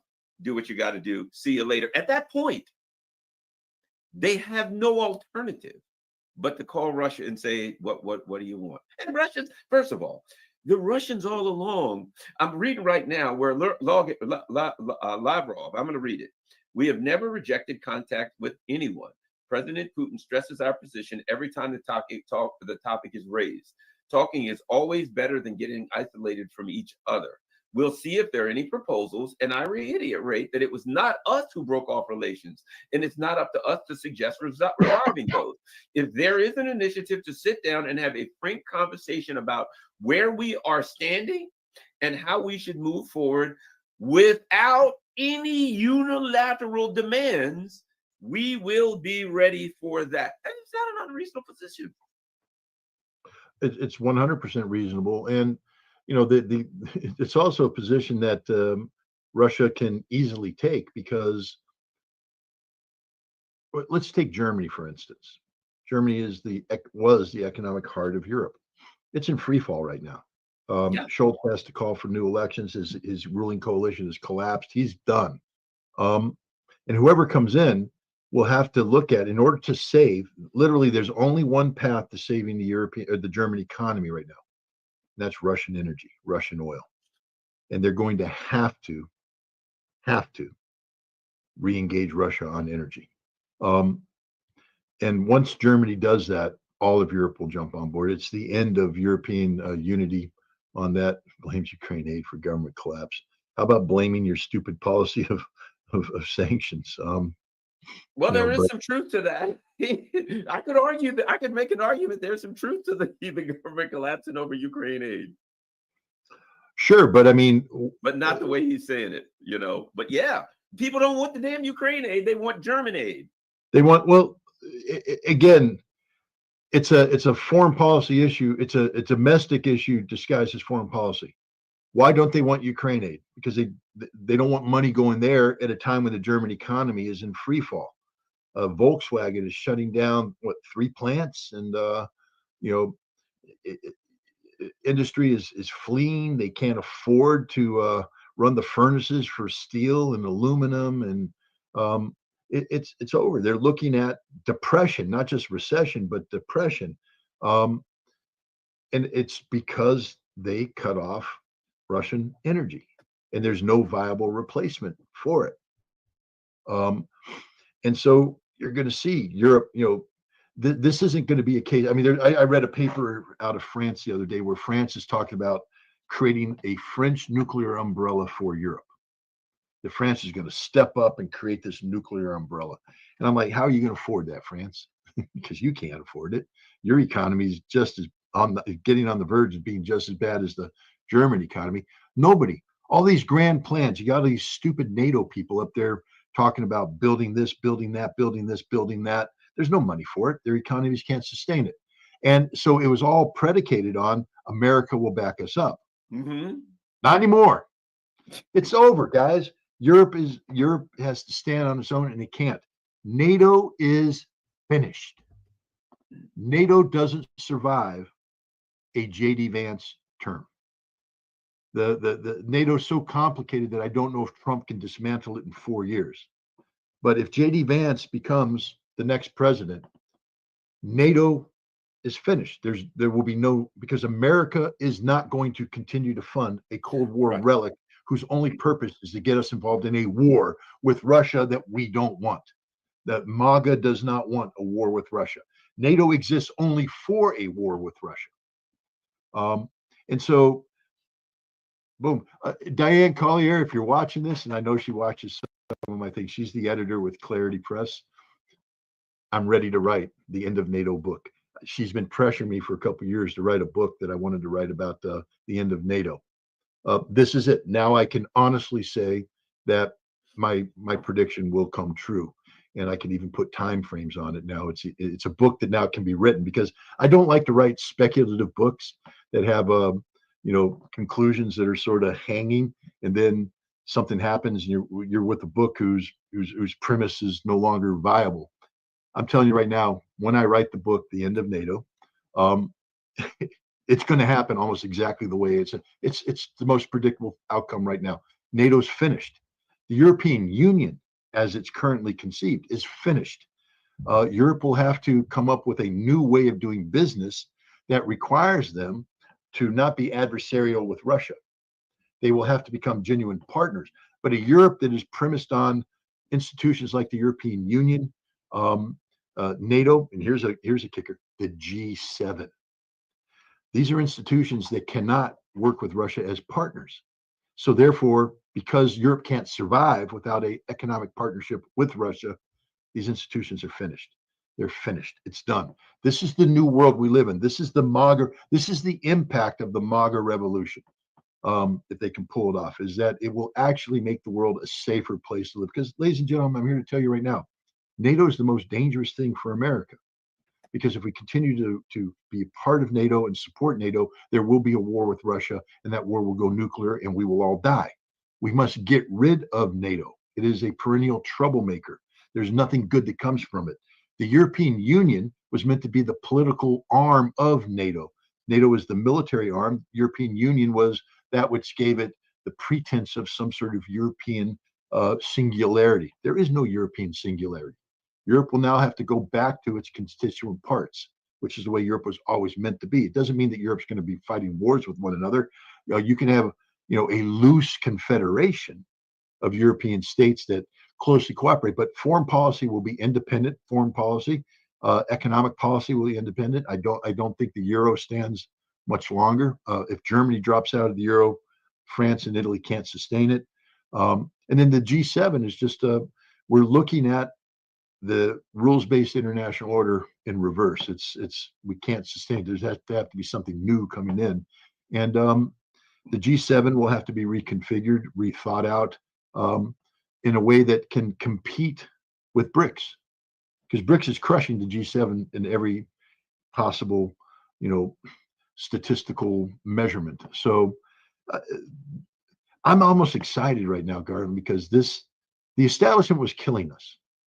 The duopoly, this deep state, was destroying America, and literally, because it can only justify a continued existence through conflict. It was going to get us in a war that would go nuclear, and we're all going to die. For the first time, I woke up and I'm like, because man, I had nightmares. Because my brain's always working. My brain's always working. And I wake up in the morning depressed, sometimes in a cold sweat, because I'm just like, how do we get out of this? How do we avoid a nuclear war? How do I, my daughters? I mean, I literally, am like, how do I rescue my daughters? How do I go down? Let me get my camera focused on you. How do I go down to Washington, D.C. and rescue my daughters down there? Can I get to New York City in time? The traffic's going to be unreal. How do I get my daughters out of there? How can I get them up here at home with us so that we can at least die together? Man, that's not a conversation or an internal conversation any parent wants to have. For the first time, I'm waking up going, I don't have to worry about this. I mean, I maybe I will if we can make it till January 20th. Maybe we got a chance. If Trump delivers on the promises, for the first time, we have the potential of actually a future where we don't have the threat of imminent nuclear war hanging over our head. And I am so relieved by this. I mean, it almost makes me cry. I'm so happy about it. Yeah. Again, I'm not saying that Trump's the greatest thing since sliced bread. As I've said, anybody who's been watching me, I'm not going to say how I voted, but if I voted for Trump, I would have held my nose in there, because there's a lot about this guy I don't like. I feel very betrayed by what he did. But when I admit to voting for him in 2016, I feel betrayed by those 4 years. Totally betrayed. And I'm not happy about some of the people he hangs out with. I mean, he should have condemned Mike Pompeo, not embraced Mike Pompeo. This bothers me. But there's the potential. And Steve Bannon gave me hope. Not that I like Steve Bannon, But when I heard Steve Bannon talk about vindictiveness and taking down the establishment, I went, that's where the focus must be. Stop trying to create a war with Russia, a war with Iran, a war in the Middle East, a war with China, and start taking down the Department of Justice, the FBI. I just want to remind you, Donald, an FBI agent went through your wife's underwear drawer. That agent should never again be employed, and the department in the FBI that allowed this to happen should never exist. They came into my house. They went through my wife's underwear drawer. I mean, they went through everything. The FBI came into my house and turned it upside down, looking for what? Computers, communication. For what reason? Because I dared articulate policy options to nuclear war with Russia. That makes me a criminal. I mean, the FBI is the greatest threat to American national security today, along with the Department of Justice that oversees it.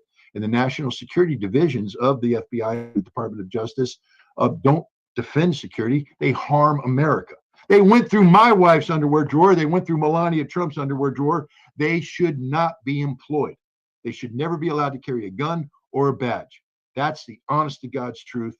And if Donald Trump's half as pissed off as I am, woe be it for those FBI agents and those Department of Justice officials. They don't deserve to serve our country. They're the greatest threat to America that exists today, and it's an internal threat. And now I need Donald Trump to focus on eliminating this internal threat, and we might be able to avoid an external war. Yeah, I think you're right. Right now, we'll know. I understand that. The old saying, once bitten, twice shy, right? And I understand that people are, like, hey, you guys are being a little too optimistic. Here's the thing. To me, it's not optimism. It simply is this. We had no chance. I was convinced that if Kamala won, I was convinced it could be 6 months, it could be a year, it could be 2 or 3 years. I was convinced there is no way we would survive 4 years. It was done. There's just no way we're going to survive 4 years and we're all dead. I knew that for a fact, beyond a reasonable doubt, to a moral certainty, as they say in court, right? And now Trump's great or whatever. I'm simply saying, I think we have a chance to survive. Not that we will. We went from 0 chance to survive. Let's say we got a 50% chance. I put out over 0. I did a meme. It's the first time I ever made a meme in my life. I'm not normally a meme maker, but I was just trying to capture as simple as possible my feeling about Trump. Because anybody who's listened to me, I don't like the man. I mean, I've said it. He's a cheater at golf, and my personal approach to it is if you cheat at golf, I can't do business with you. But Kamala Harris was going to get us in a nuclear war, and we're all going to die. So I went back and drew upon my extensive knowledge of Avengers: Infinity Wars and Avengers: Endgame. Are you familiar with the movie? There's a scene in there. There's a scene in there when Doctor Strange, they're trying to figure out how to stop Thanos from destroying the universe, and he goes forward in time and he does 14,635 visits to the future. And Iron Man asked him, and how many of those did we win? And he said 1. And then later on in the Endgame, Iron Man's like, as everything's falling apart, he goes, hey, you said there was 14 million chances and we won 1. Is this it? Is this the one we're going to do? So if I tell you, it won't happen.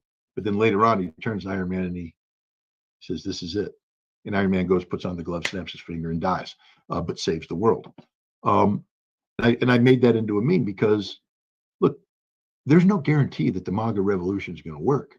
There's no guarantee that Donald Trump's going to do what he says he's going to do. There's no guarantee that if he wants to, he's able to pull it off. There's no guarantees, man. But what we have is a 100%, literally 100% chance of thermonuclear war if Kamala Harris was elected president.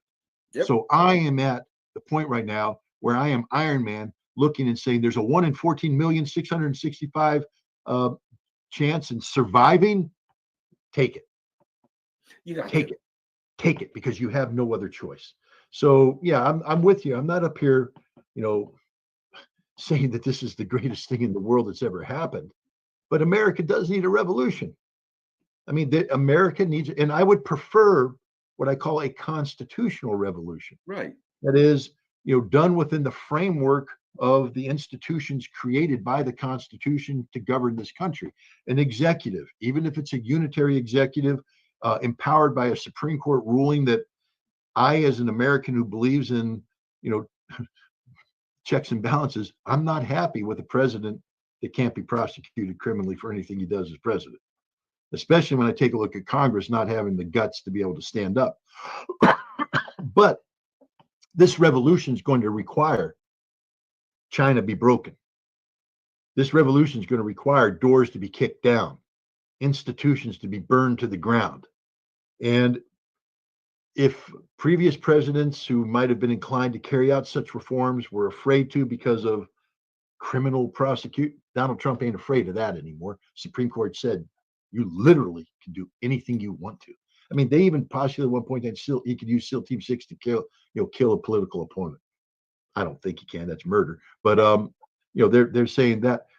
But what the good news is, Congress can't stop him. They won't, because the only impediment is impeachment, and you're not going to get 60 some odd senators to vote in favor of impeaching a MAGA president who's taken down the establishment, and the House isn't going to even put up impeachment.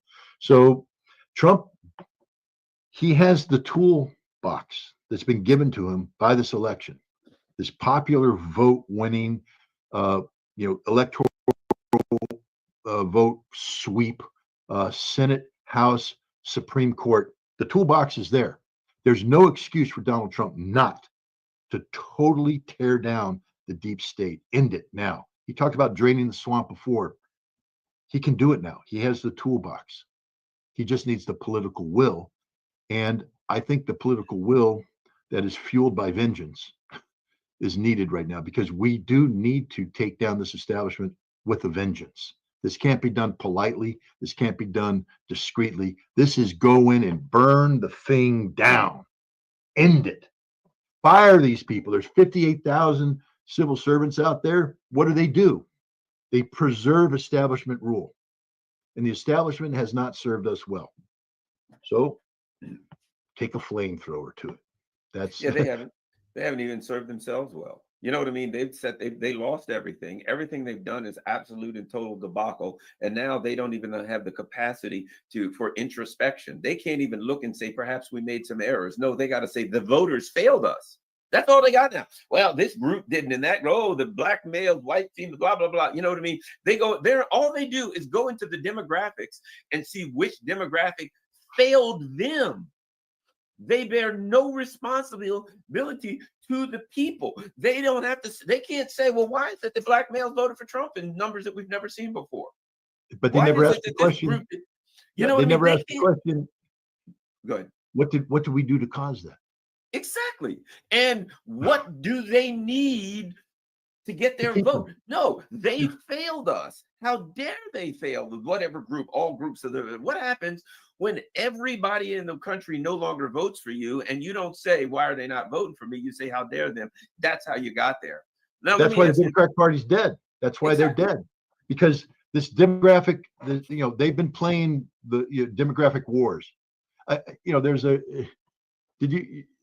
you remember the Dave Chappelle skit that he did on Saturday Night Live when Trump first won? Yeah. It's been making its rounds right now. Yeah.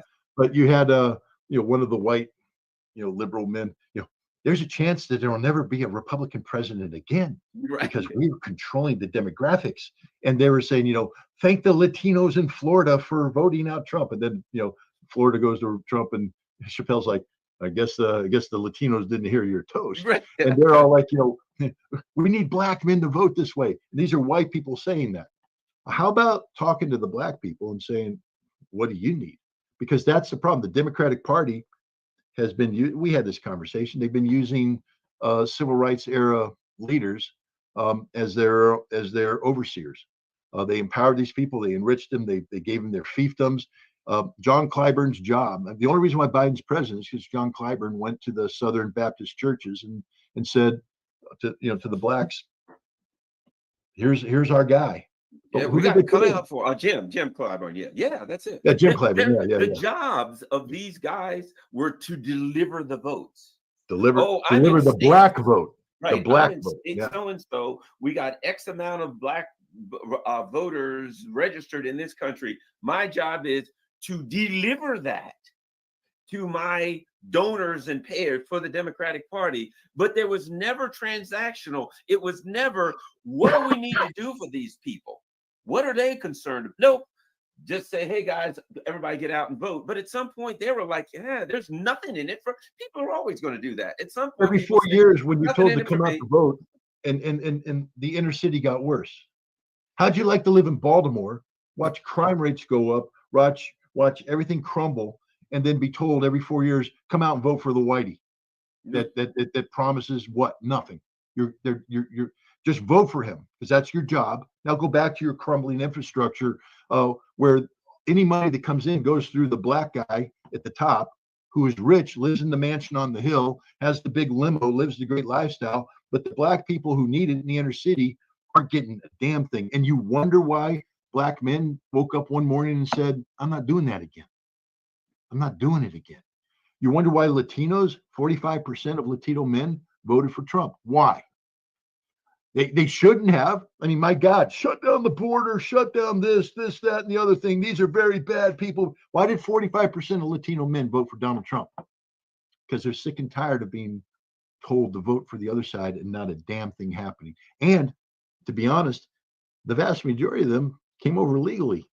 And they're like, hey, I had to jump through the hoops, do the thing, work. I built roots. I'm an American. And I resent the fact that you're allowing the system to be flooded. It's not good for. Who takes my job? They take my job. You know what I mean? It makes it harder for me to work because you flooded the labor market. So now if you're paying, you're thrilled because you get cheap labor, but I'm not thrilled because you've lowered the value of labor because you flooded the labor market. It cost me money. The most compelling argument Trump made in 2020 was when he said, I'm not here to, I mean, he sort of fumbled this time because he's talking about black jobs.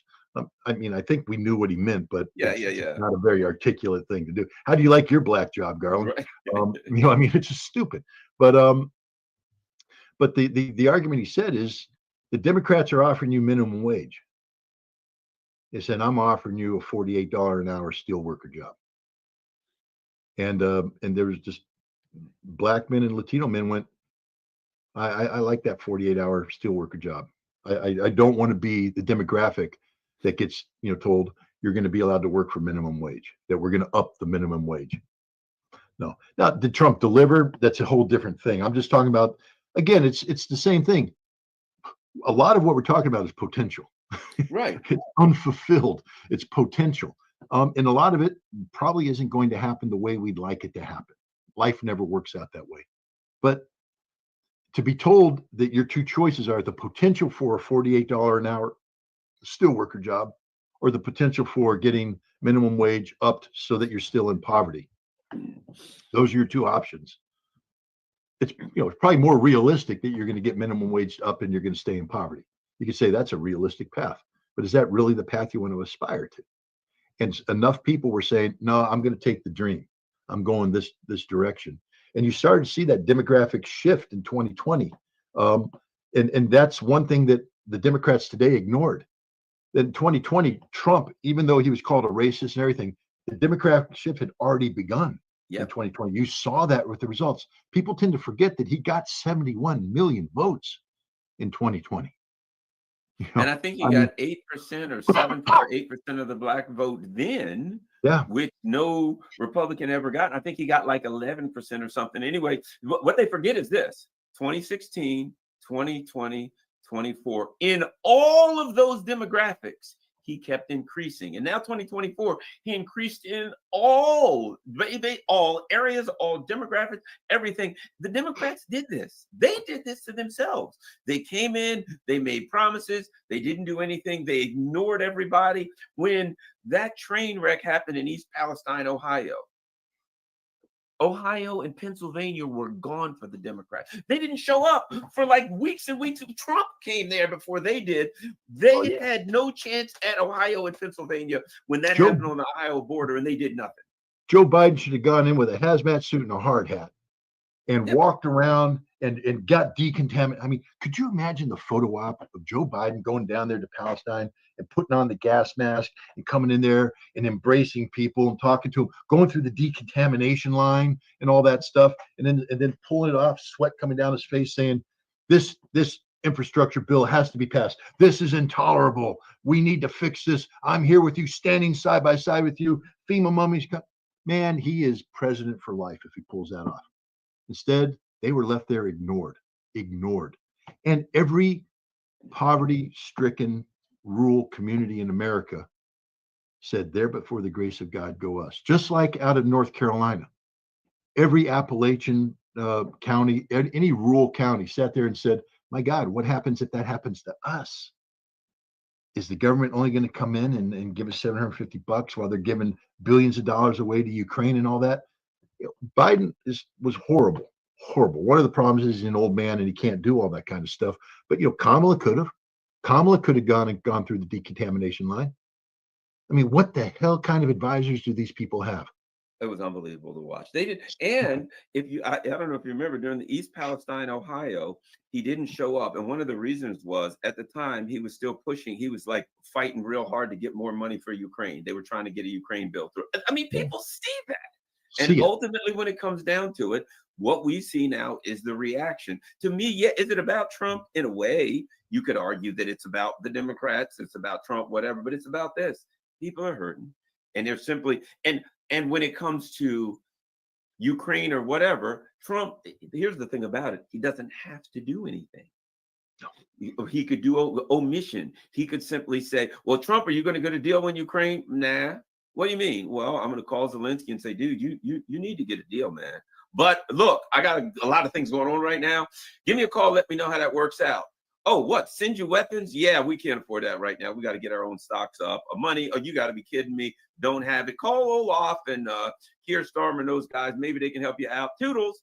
Bam, and hangs the phone up. He doesn't have to do anything. He doesn't even have to make that phone call. If I were advising Trump right now, I'd say radio silence and let them come to you. And then when you don't respond, watch them shift, because they're going to come to you with their initial proposal. Don't respond. They're going to go back and come up with another proposal. Don't respond, and make them shift. And once they're in the game of moving out of panic to appease you, at that moment, then you bring them in and say, "Nah, I reject your plan. Here's the plan I want you to do," and they'll take it and they'll run with it. Yeah, but you don't have to do that. You can go back on about your business and fix it yourself if you want to. If you can't take my plan, go on about your business. And take it or leave it. Here's my plan. And you know what the Trump plan is? You pay for everything, you do everything. Yeah. Oh, yeah. Look, the Trump's plan involves no money coming from the U.S. I'll tell you another thing I think, and I'm going to ask you about that. You spent time in Europe. You lived in Europe. You dealt with Europeans. Here are my thoughts on something. I'll make it brief. How are the Europeans going to respond? We saw this. We've got to Trump-proof this. We got to push back against Trump. We hate Trump's terrible. I tend to think that those lily-livered, weak-kneed, pencil-necked bastards, they got nothing. And for all of the fat talk they got, that when Trump takes office, they will be climbing over each other to kiss Trump's ring. And instead of all this, we're going to fight Trump. We're going to stop him. They're going to go to, Don, Mr. Trump there. We always thought you were a good guy anyway. We always liked you. We supported you. How can we? The European leaders have nothing. They're weak as hell. Olaf Scholz, Macron, these guys are the wimpiest. They could have been in Kamala Harris's Men for Trump commercial. That's how weak they are, right? They were white dudes for Kamala. You're right, exactly. They're for all the talk, they're to kiss Trump's ass. That in the end, whoever is the president of America, they're going to kiss his ass when January 20 comes. What do you think? Well, I mean, they weren't going to kiss Kamala's ass, because Kamala was going to give them everything they wanted out of. One of the great frauds that's been perpetrated on the American people is the close relationship between the United States and Europe. The historically close relationship. Guys, we've been using Europe as our colonial, we are the colonial masters of Europe. That's not a relationship. I mean, that's like saying that that you're a ladies' man when you buy prostitutes. No, you're just buying hookers.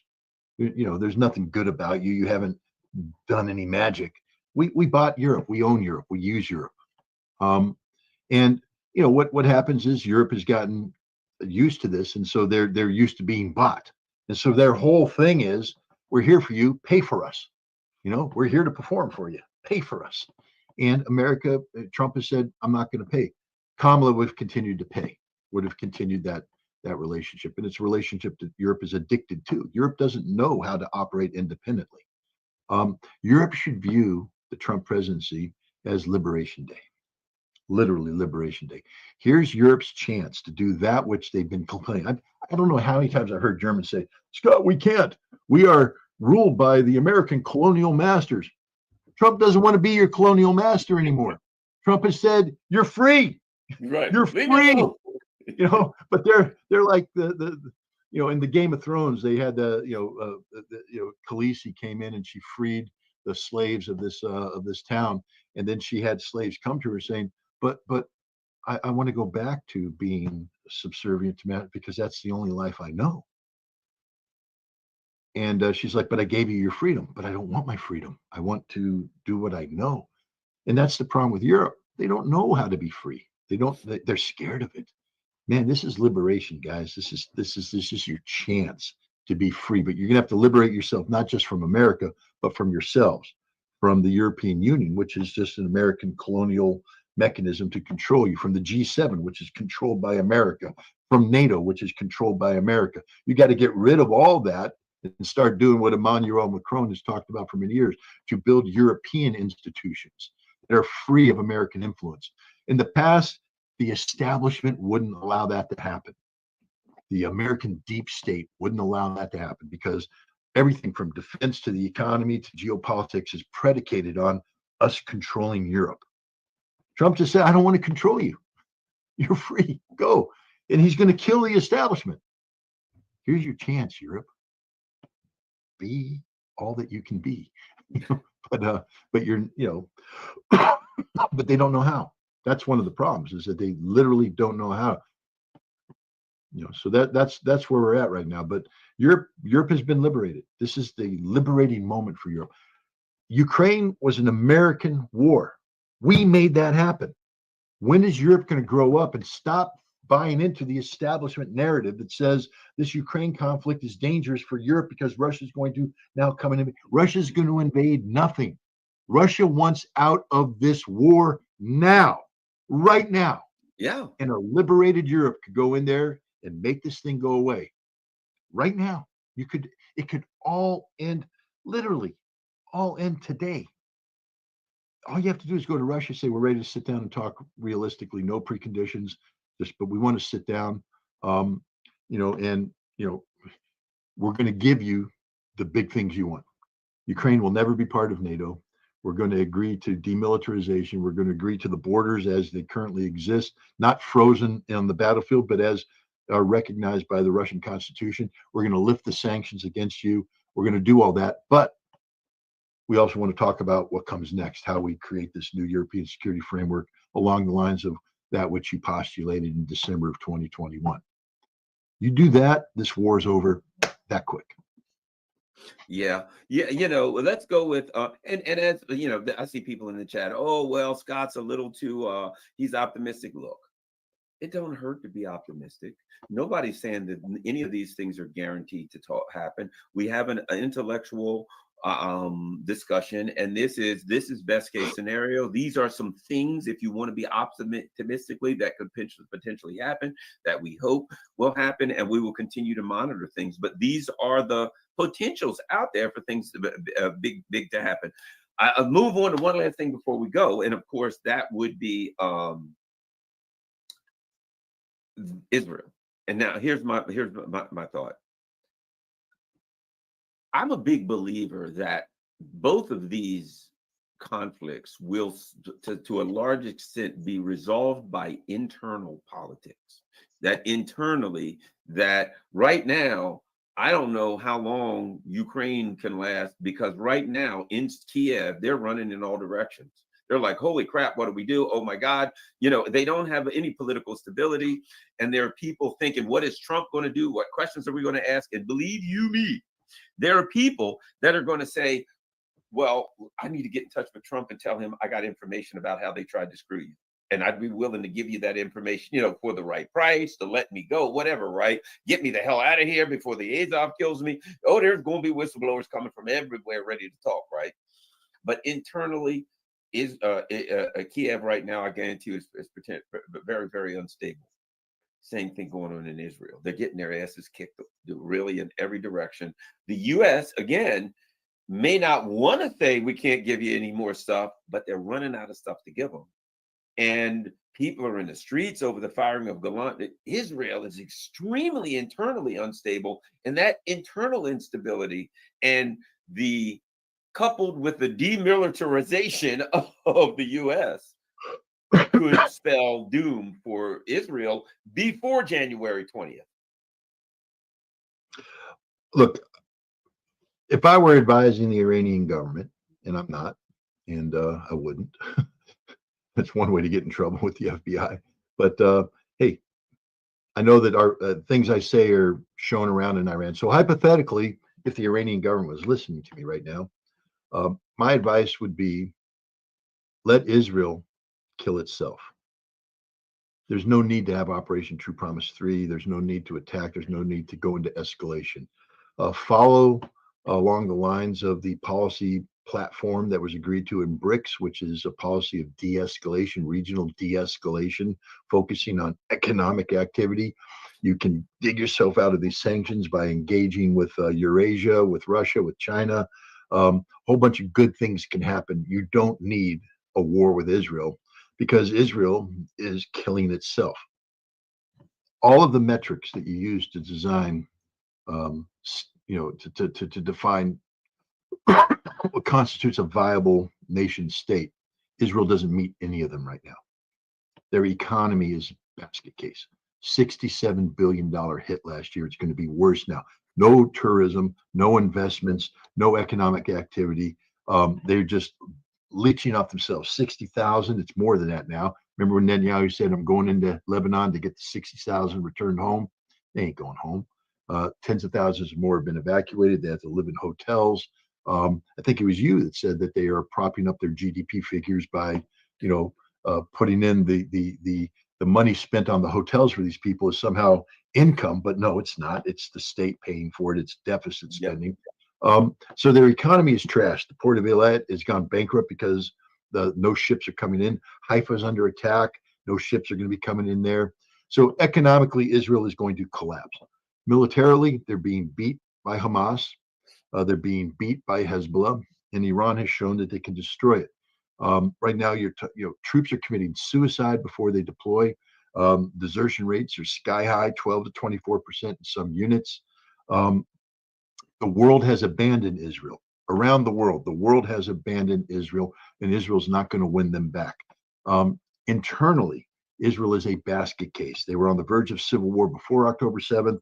Now with Gallant, with the settlers, with the whole thing, if the CIA were to plan regime change in Iran, and you took all the domestic political problems that Israel has right now, just erase Israeli names and all that, and said, look, I could get this to happen. Boom, boom, boom. Tanked economy, military in disarray, CIA go, that's the perfect model for regime change. That's how we collapse a nation state. Israel's done it to themselves. Israel is a basket case. And there's nothing Trump can do to reverse this. That's the thing. He can sit there and huff and puff and put on the yarmulke and pose and take $100 million from Adelson and all this stuff. Trump can't reverse any of this. And it's only going to get worse between now and January 20th, when he will be in a position to do something. So, Trump and Jared Kushner can talk about Gaza seaside property and all this crap. It can't happen when Israel is collapsed. And so I think that we're going to be seeing more talk about preserving Israel than we are about an Israeli victory. That Trump's going to be more in the how do I prevent Israel from totally collapsing than he is about an Israeli victory, because all continuing this conflict does is exacerbate the conditions that are bringing Israel down. And these are irreversible. Trump is suddenly going to empower the U.S. Navy to stop Yemen. I mean, the U.S. Navy couldn't stop the Yemenis from interdicting. What, Trump's going to come in and suddenly make American missiles more accurate, make American carriers more lethal?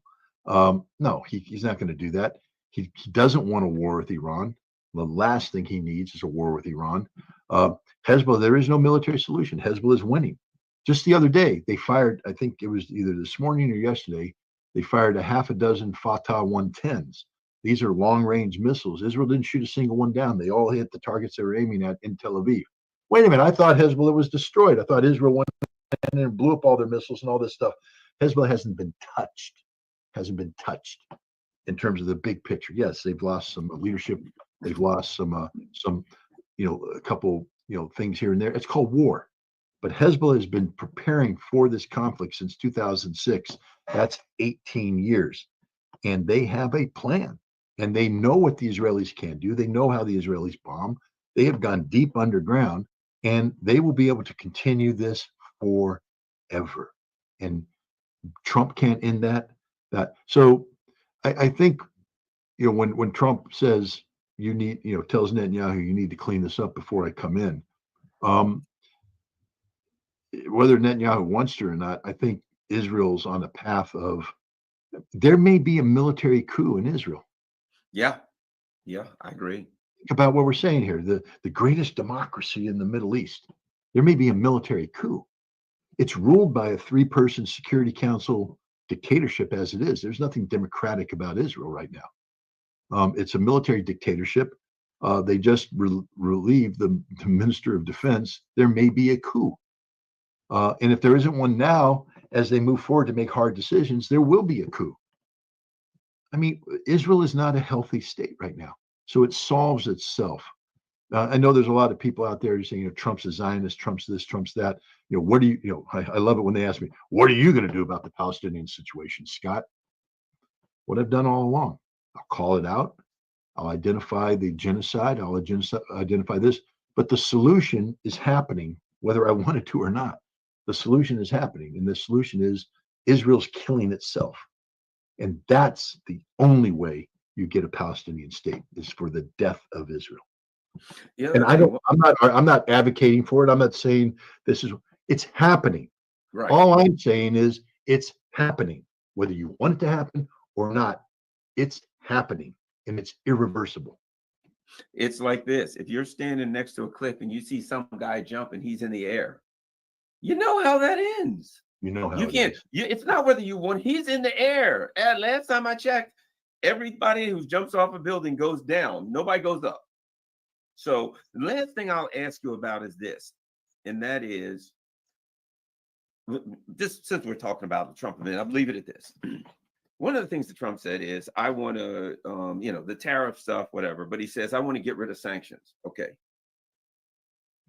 The only way that the U.S. could do anything to counter BRICS, and I don't want BRICS countered myself, anything would be to get rid of sanctions and to stop leaning. It's created because we sanction the hell out of a third of the people on this planet. You get rid of it, and what you get is a bunch of countries who say, well, shit, we ain't sanctioned. We can do business. I'll put it like this.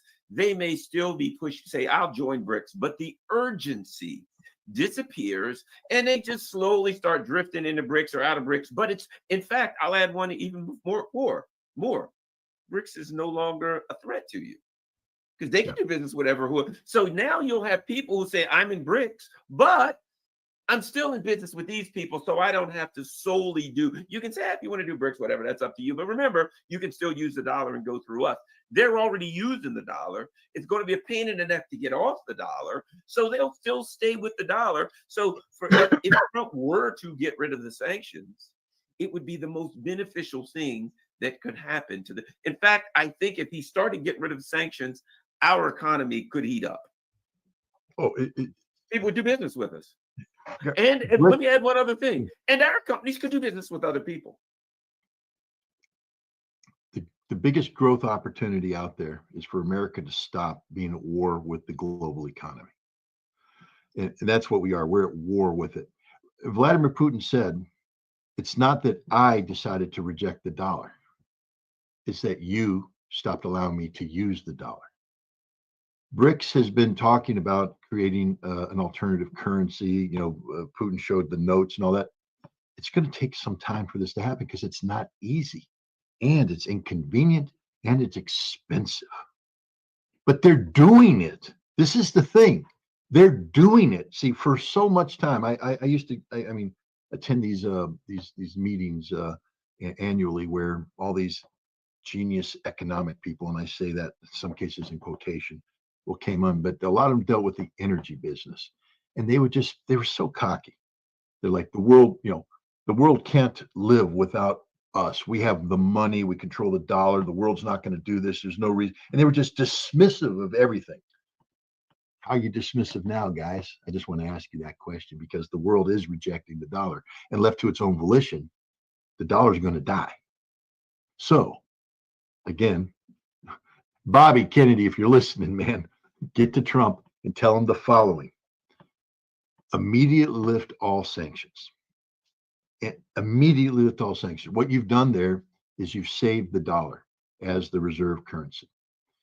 Immediately return to Russia the hundreds of billions of dollars that you took and all the interest. Just give it back and say, oops, that was them, not me. Sorry about that. Immediately lift all SWIFT blocks. Every bank out there can use SWIFT. The second you do that, all these other alternatives are coming up, they die, because nothing is as efficient as SWIFT. Nothing. You let everybody have SWIFT, there's no need to create an alternative, especially when it's untested, all that. Do this, and you now control the world's economy, not by threats, by the fact that they have to use your systems. They have to use your systems. And now, the other thing I would say is, stop opposing BRICS.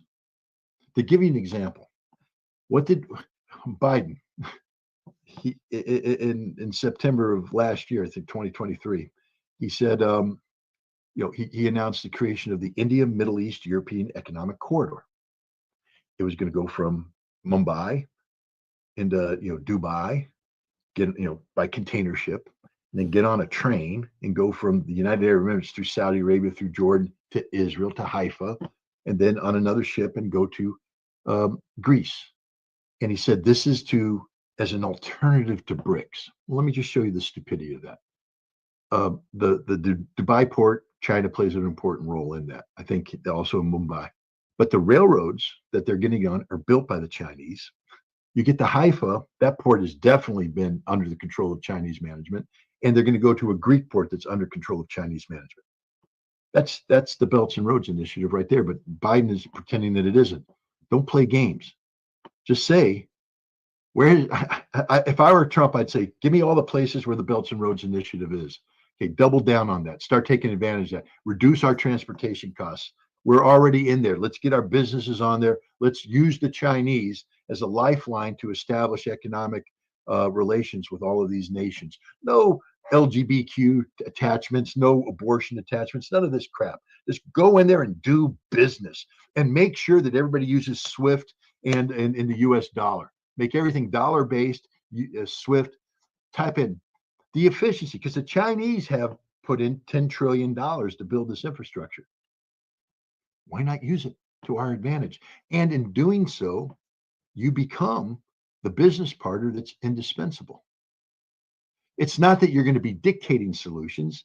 It's that they're going to be coming to you saying, hey, we want to do this. What do you think? And you say, yeah, I like that idea, but could we make this a little bit more convenient? I'd like my people to be able to come in here. Boom, boom, boom. You become a partner that has so much skin in the game that you are, if not controlling, you're a dominant part of it. That would transform the global economy. We would make trillions of dollars, and the world would be at peace. That's how you do this. But instead, he's, he said, and again, guys, talk to Donald. This is stupid. I'm going to put tariffs on all nations who are de-dollarizing. Donald, they're just going to de-dollarize faster. Exactly. You just made it You gave them the economic incentive to buy into the expensive and inconvenience of a new currency, a new banking system. You've got the winning hand right now. SWIFT, play it. Let everybody use SWIFT without restrictions. And now there will be no alternative to it. And they're going through your banks. Don't hold national sovereign funds hostage. Make the dollar a secure way of securing your global, make the dollar relevant, and don't sanction the opposite. Rather than strangle them, double down on the $10 trillion that China has built on global infrastructure right now. Tap into that. You don't have to pay for that now. It's there. Don't go building something new. Use what exists. And you're going to make a lot of money. And you're going to have stability, and you're going to be in control. You won't be the chairman of the board, but you'll be invited to the round table, and nobody's going to talk until you sit at the table because you're the big dog. You're the big dog. And you don't have to act like the big dog. You just walk in, everybody's go, hey, how's the big dog doing? Oh, we're doing pretty good. How you doing? And that's how it should work. That's what BRICS is supposed to be. Yeah. See, so we can counter BRICS just by changing our behavior. And it's so easy to do, especially if you kill the establishment. Yeah, it could be an alternative. There should be an alternative option. It shouldn't be their only option because we've kicked them out of our infrastructure. You know what I mean? But who knows? Look, here's the bottom line. A lot of people are in the chat. Oh no, you guys are naive. We're not saying this stuff is going to happen. I think Scott's saying these are the type of things that could make a difference. These are options that could make a change. We don't know what's going to happen. We could come out tomorrow and find out that Trump has chosen Jamie Dimon and Pompeo to lead. We don't know what's going to happen today or tomorrow. We are saying their potential. There's a potential. That's all there is. But speaking of which, I think Maverick has decided that he's had just about enough of this crap. Dude, family, salute. So, still up, boy. All right, Scott. Well, I'm going to get running. I know you got to go. All right.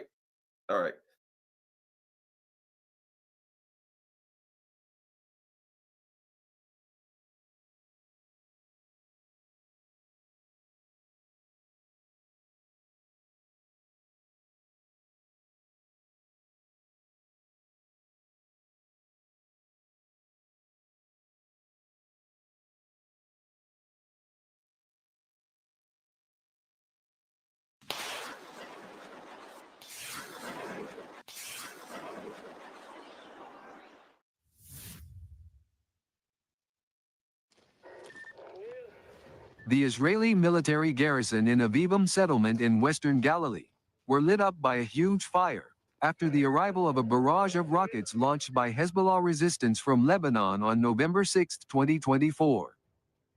Towards this day, Hezbollah published footage of the operation against Israeli army in Avivim with Nor-1 rockets, which are unguided rockets with heavy warheads.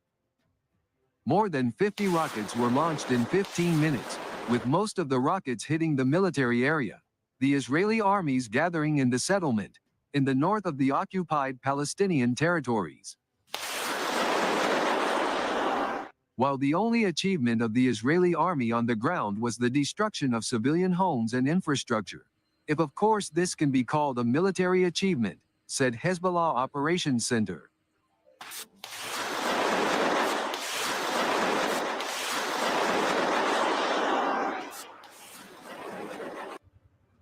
As a result that afternoon, the rockets fired from Lebanon had a direct impact, where an unusual fire started and caused a lot of damage in Avivim. Nor-1 at least burned 8 buildings to ashes and rubble in the area of the military garrison.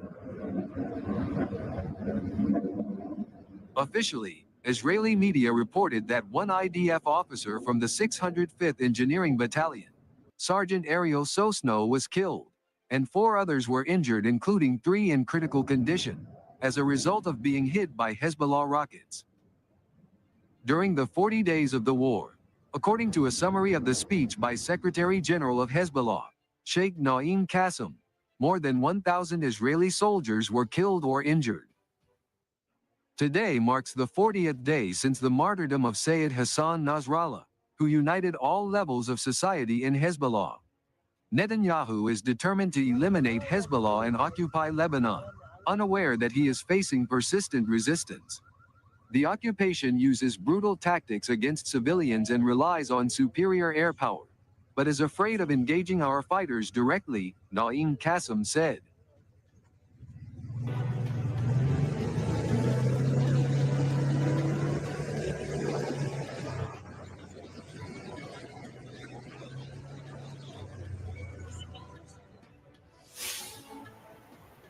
Respect the love, family.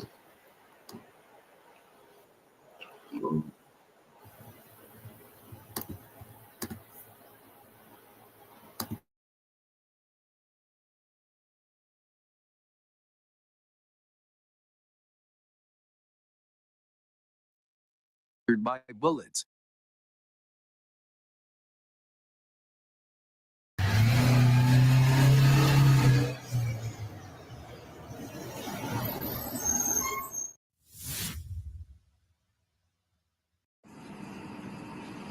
A car bomb targeted the Israeli occupation forces, in response by the Palestinian resistance, as the Zionist army besieged the town of Qabatia, south of Jenin in the West Bank.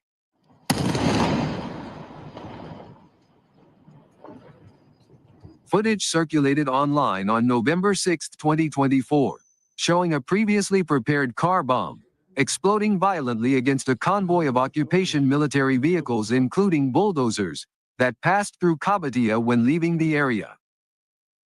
During the city raid, footage shows a convoy of vehicles and military reinforcements of the occupying forces moving towards the house to be besieged. Heavy machinery was brought there, and a bulldozer began to demolish a residential building down to its foundations, one of a series of violations of international law, which continue to occur against Palestinian homes.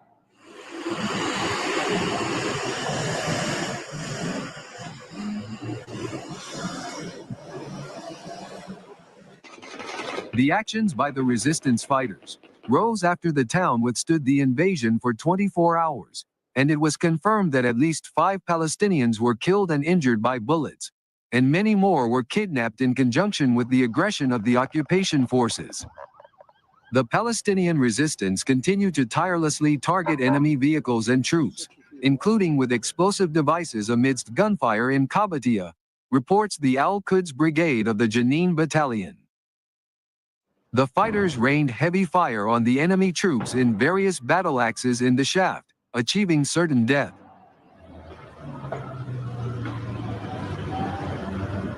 Occupation helicopter landed at the Dodan military camp, southwest of Jenin, to transport its soldiers injured in fighting against the resistance, as in the footage. Also, the appearance of a Zionist military jeep that had to be carried on its way home, because it was tired or damaged from the city.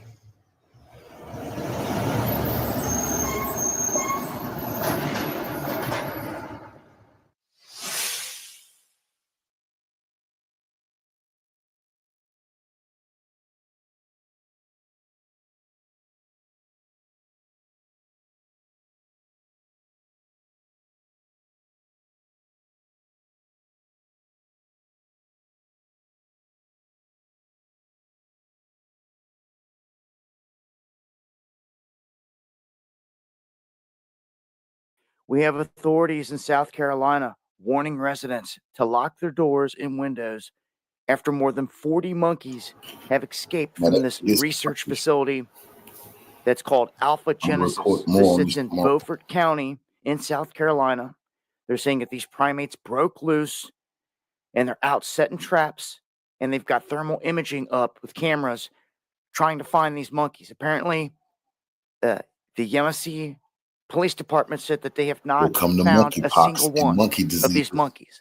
Again, they're coming from an area where they do research on these animals. It's reminiscent to what happened a few years back in Pennsylvania when a truck turned over and those research monkeys got loose, and actually one attacked a woman, and we never heard anything about her after that.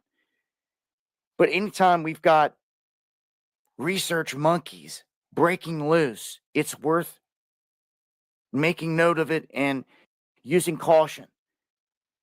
Now, they have all their veterinary technicians and police officers together trying to round up these monkeys. But again, they said they have not found a single one. And apparently, South Carolina has a place in Morgan Island known as Monkey Island, where the government allowed them to oversee a colony of 3,500 monkeys. So we don't know exactly what these monkeys could be carrying, although they say that they test for brain things like brain diseases and stuff that goes on with the brain with these monkeys. So I just wanted to give a heads up and let it be known they are on the loose in South Carolina. If you come in contact with any of them, they say to dial 911 or contact local authorities. Just saying, this is a big heads up. I'll leave a link below. Follow me on X.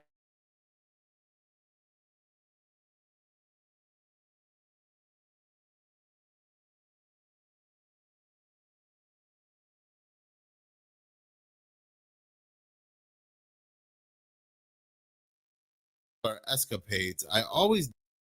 When it comes to Diddy and his diddler escapades, I always thought that situation was one big distraction. Now, make no mistake about it, he does indeed have real victims, like Jeffrey, a certain Jeffrey. He does have real victims, but just like Jeffrey, the only person that's going to get in trouble, or seemingly in trouble anyway, because we know he's probably going to be let loose off into an island somewhere, and they're going to say that he, ended himself. But the only person whose name is going to be smudged in this whole thing is Diddy and perhaps a couple others. These big players that are involved in these situations, like with these high rollers, these A-listers, these CEOs, these politicians, and so forth, that are involved in both cases, Diddy and Jeffrey, we're not going to really hear any names come out. But why am I talking about Diddy? Now, I don't know if this next story has any connections with Diddy, but this is rather strange. This is rather odd timing, because there was apparently a wildfire that had broken out in Ventura County, California. Now, on the surface of it all, you really hate to see a wildfire break out affecting people's lives, their homes, the wildlife, the animals, and so forth. You really hate to see it. But there's something about this story that does not look right to me. It does not add up. Now, before I do get into why this does not look right to me, we're going to go ahead and read what's going on in Southern California. News has come out, and I'm reading this article from USA Today, which was published today, November 7th. The title of this article happens to be Southern California Wildfire Moving Dangerously Fast as Flames Destroy Homes. This article continues to say, fire crews on Thursday were battling a wildfire that sprang up in Southern California, stoked by strong winds, destroying multiple homes and forcing over 10,000 people to flee. The fast-moving mountain fire, which started in Ventura County, northwest of Los Angeles, on Wednesday morning, has burned more than 14,000 acres and was 0% contained as of Thursday morning, according to the state wildfire fighting agency, CAL FIRE. Now, by the time I was recording this, the number was 14,000, but I guess they updated the article to now say 20,000. Now, like I said, this is absolutely horrible that these people are dealing with this wildfire. Again, destroying their homes, destroying their property. Some people even had to be hospitalized. And also, animals are affected in these stories as well. So it's a very horrible thing. But I want you to go ahead and take a look at this video footage that was captured before this massive wildfire had broken out. House is on fire. These are big houses. And of course, look at these are homes that people live in, and hopefully everybody got out. They are huge homes. But the pets better move along. It's got to be celebrity homes. Make these shots easier for us to do, because for a while there, the winds, this is what actually brought the fire into this neighborhood. We're kind of moving from the south, that's from the west to the south, and that's what brought the flames. Look how big these houses are. Actually changing up once again, and now we can actually see that, y'all. devastation, which is kind of weird. They got county It's in Ventura County, California. on this cul-de-sac, 5 on the other side, and all gone. So What do y'all think? neighbors, they probably all know each Wow. other. Now they're coming back to. They say there's more than 20 homes like that Devastating to see. And again, what can burning to the ground. Like I heard him say, I think it was Houses on fire. Did you see that? Only the homes were on fire. None of the ground, none of the land, none of the trees, none of the shrubbery, none of the surrounding areas were on fire, but only the homes were on fire. And the story was initially reported that the homes were on fire. One would think that if we see a wildfire breaking out, a massive wildfire breaking out, we would see devastation to the trees, to the land, to the grass, just like what we saw with Hawaii. But here, interestingly enough, the only thing they show us in the beginning is that the homes are on fire. And this is what I'm guessing started the massive wildfire that's currently now affecting the area, currently affecting the acres of land. Now, I'm going to go ahead and play the video footage again. Maybe I'm wrong, but where is the fires that led to the homes? Because you would think we would see a trail of fire leading to the homes and destroying these homes, but it looks like the fires started in the homes. Let's go ahead and try to run that back, and I'll try to zoom in more. These are big houses. And of course, look at these are homes that people live in, and hopefully everybody got out. They are huge homes. But the pets better move along. It's got to be celebrity homes. Make these shots easier for us to do, because for a while there, the winds, this is what actually brought the fire into this neighborhood. We're kind of Makes you moving from the wonder. south, that's from the west to the Look south, at that. and that's what brought the flames. Look how big in. these Now the houses winds are are. actually changing up once again, and now we can actually Look at that, see y'all. devastation, which is It's kind of weird.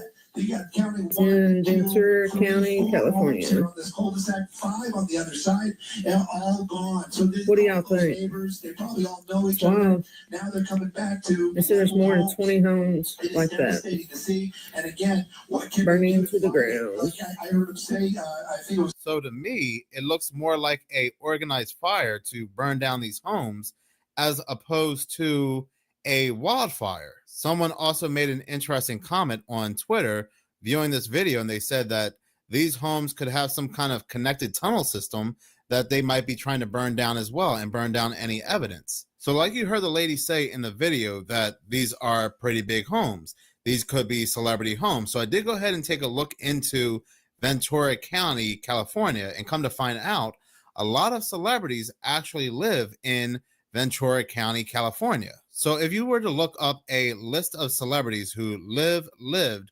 or were spotted in Ventura County, California, it will give you a list of either A-listers or, celebrities you may not have heard of before, but one name really stands out. And that name is Sean Combs, P. Diddy. Now, we can't say that just because P. Diddy is seen in a certain location, the entire area is criminal of some kind of activity. We can't say that because I'm sure Diddy has been in most places across the world. But it's still rather interesting that we see just the homes on fire in this location. Again, everything else surrounding these homes has not been touched by any wildfire, quote unquote wildfire, but the homes themselves have been burned down. Very interesting timing too with the whole election. I just wonder, with Kamala losing or Trump winning, do these celebrities believe that Trump will expose them? Or do they believe that since Kamala lost and they shown their support at last minute, that Kamala may release some tapes? Because there's a theory that a lot of these celebrities gave very odd endorsements at the last minute when they said they did not want to get politically involved, like Usher. The country. What do you say to that? You know what? I don't get too deep into politics. I didn't get a chance to watch the debate last night. I obviously have been watching like everybody else. I think voting is an individual choice. And I think that you're right. You have to look at the reality of the country that we are and the country that we want to be, and find the candidate that you feel both are who fits the category of where we want to be. And that's it. And that's what you vote based off of, who you highlight and how you choose to highlight it on whatever platform you have is your prerogative. Yes. Yeah. And then, like I said, at very last minute, he came out to support Kamala. And so did a lot of these other celebrities come out in last minute. So were they threatened with any tapes being released? Now, I don't know, people. I do not know. It's just that that video footage is so odd. But moving on to another rather strange story, did you hear that monkeys had escaped? That is right, that happened. 43 monkeys escaped from South Carolina research facility. Police warned residents to secure doors and windows. So 43 monkeys, if not more, were in a research facility, and who knows what they were really researching or perhaps put in these monkeys, but apparently they escaped. Reading this article from CBS News, which was published on November 7th, this article says, authorities in South Carolina on Thursday warned residents to lock their doors and windows after more than 40 monkeys escaped from a research facility. The primates broke loose from a Alpha Genesis facility in Beaufort County, and traps have been set up and thermal imaging cameras are being used in an effort to locate the fugitive monkeys. What is rather interesting is that this is nothing new. Research monkeys every so often are let loose, or what we're told anyway, they break free and run away. But this happens every so often. This happened in 2016, where a bunch of monkeys had broken out of a research facility and were scattered all over the place. And then last year in Pennsylvania, dozens of lab monkeys escaped after a truck carrying 100 of the animals crashed. Now, all the primates were later accounted for, but again, who knows what they had spread in the meantime? Like, think about it for a second. Have you ever heard a bunch of dogs, cats, bunnies, whatever type of animals, birds, are kept in captivity? Have you ever heard of them just breaking loose? But it always seems to be monkeys that are held in research facilities. And you would think these research facilities would be really locked down. You never hear a story where a bunch of Shiba Inus broken out of a shelter and they're now roaming, and I'm able to go get a couple. And the only reason why I'm saying that is because I lost my Shiba Inu a couple years ago, and I really still haven't gotten over it. But that's neither here or there. But like I said, it's always something that's being researched in a lab, and you would think these labs are more secure, but I guess not. Now, according to its website, Alpha Genesis breeds monkeys and provides non-human primate products and bioresearch services across the globe. The company's clinical trials reportedly include research on progressive brain disorders. That's nice. That's really nice to read, because I have a big fear of neurological disorders like prion diseases. And a lot of these monkeys, a lot of these lab animals are tested with prion diseases. Let me go ahead and just clarify about a fear of neurological diseases. When I say that, I'm talking about neurological diseases like Creutzfeldt-Jakob disease, which is horrible. It's one of the worst diseases a person can possibly have. And unfortunately, a lot of these animals, like monkeys, are injected with these prion diseases like Creutzfeldt-Jakob disease, and it's horrible. It's absolutely horrible.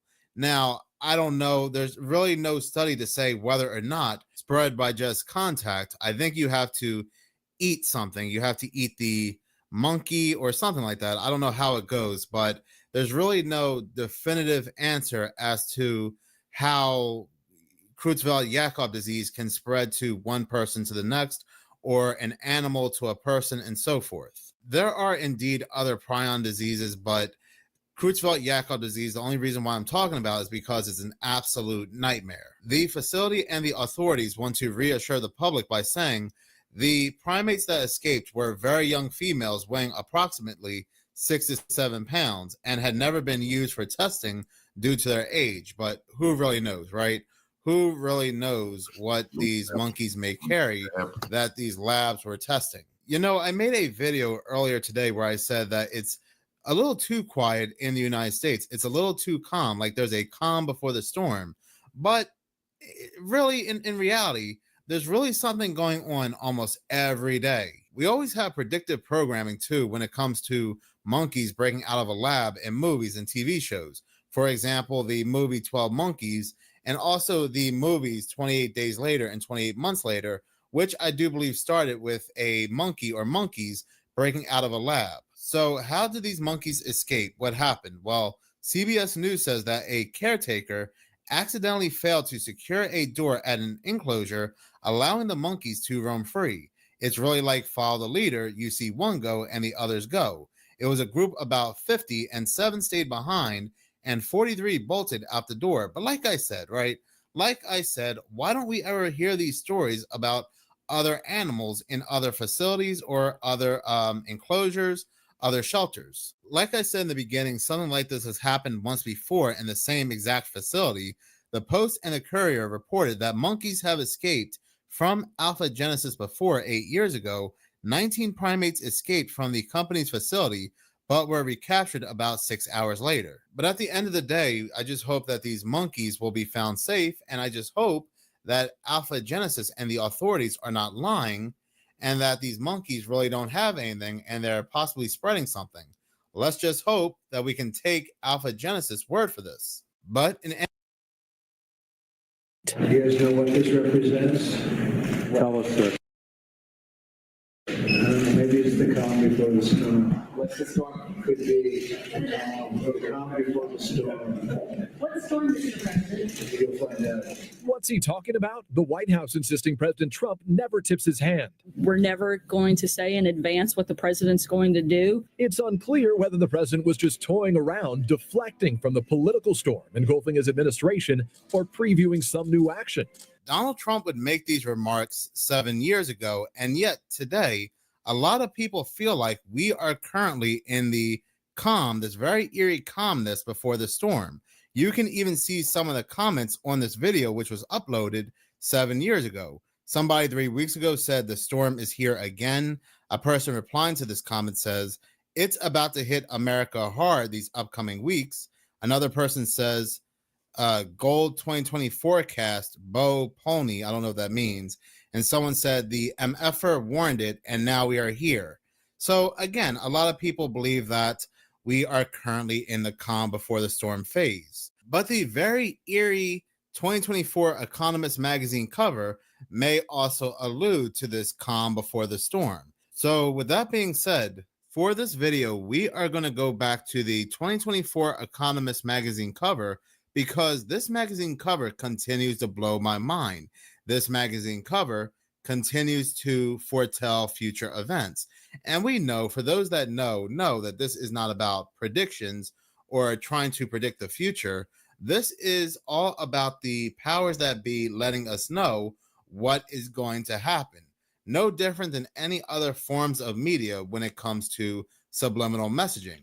But I happen to notice a couple other things on this magazine cover that stood out to me. And remember, this magazine cover was created back in 2023 and published on November of 2023. This magazine cover really stood out to me when it basically told us that Trump would run against a female, that the woman here on the silhouette is Trump's complete opposite. And how do we know that? Well, we can see above Trump, we can see a dove, we can see peace. And this female over here, she brings in war, she brings in chaos, she brings in nukes. So this is the opposite of Trump. Many people believe that this woman happens to be Mexico's president, but I do believe that this is just a generic silhouette of a female to let us know that this is a woman. Claudia Sheinbaum was not elected to be Mexico's president when this magazine cover was created. Not only that, if they were to show us the silhouette of Kamala Harris on this cover, that would be way too much information at that time, because during this time when this magazine cover was published, Biden was still the Democratic nominee, and many people in his party were still hyping him up. So the woman on this magazine cover is just a placeholder. It's just a silhouette to let you know that this is a female that Trump will be running against. You have to look between the lines. You have to look at the symbols, like the nuke, which is the opposite of the doves, to let you know that this woman is his opposite. And not only that, Joe Biden is not on this cover. Now, there are people, again, that believe that the person to the bottom left is Joe Biden, but these are the foreign leaders of the world. And at the top are the Democratic and Republican nominees, but in the middle are the foreign leaders of the world. And the person at the bottom left is Netanyahu. But it's not just that. Look at the very bottom of the magazine cover. You can see, and this is my interpretation, this is my theory, but In the black background, you can see what I believe to be asteroids. And asteroids have been appearing a lot in the news lately. They are going to play a very big role in the future. But in the white background, we can see what looks like to be minerals. And we know that minerals, lithium, has been really playing heavily in the news as of 2024. Well, how do we know that this mineral inside this white box is lithium? Well, if you look at the bottom right, you can see a car. This is an electric vehicle because what's connected to this electric vehicle is an electric battery. And we do know that these electric batteries are made from lithium. Now, here's where things get very, very interesting because, like I said, you have to pay very close attention to the fine details of this magazine cover.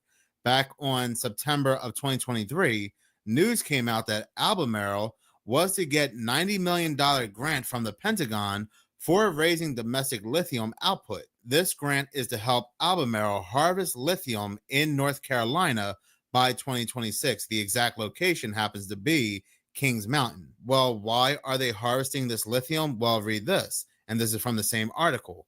Albemarle, the world's largest lithium producer, said on Tuesday it has received a grant of $90 million from the United States Department of Defense to expand production of the critical raw material for electric vehicle batteries. And well, what do we see on the magazine cover? We see lithium and we see the electric vehicle and we see the battery. Now, they might be using lithium for other things like this mass production of these robots and weapons, but they really want these gas-powered muscle cars off the road.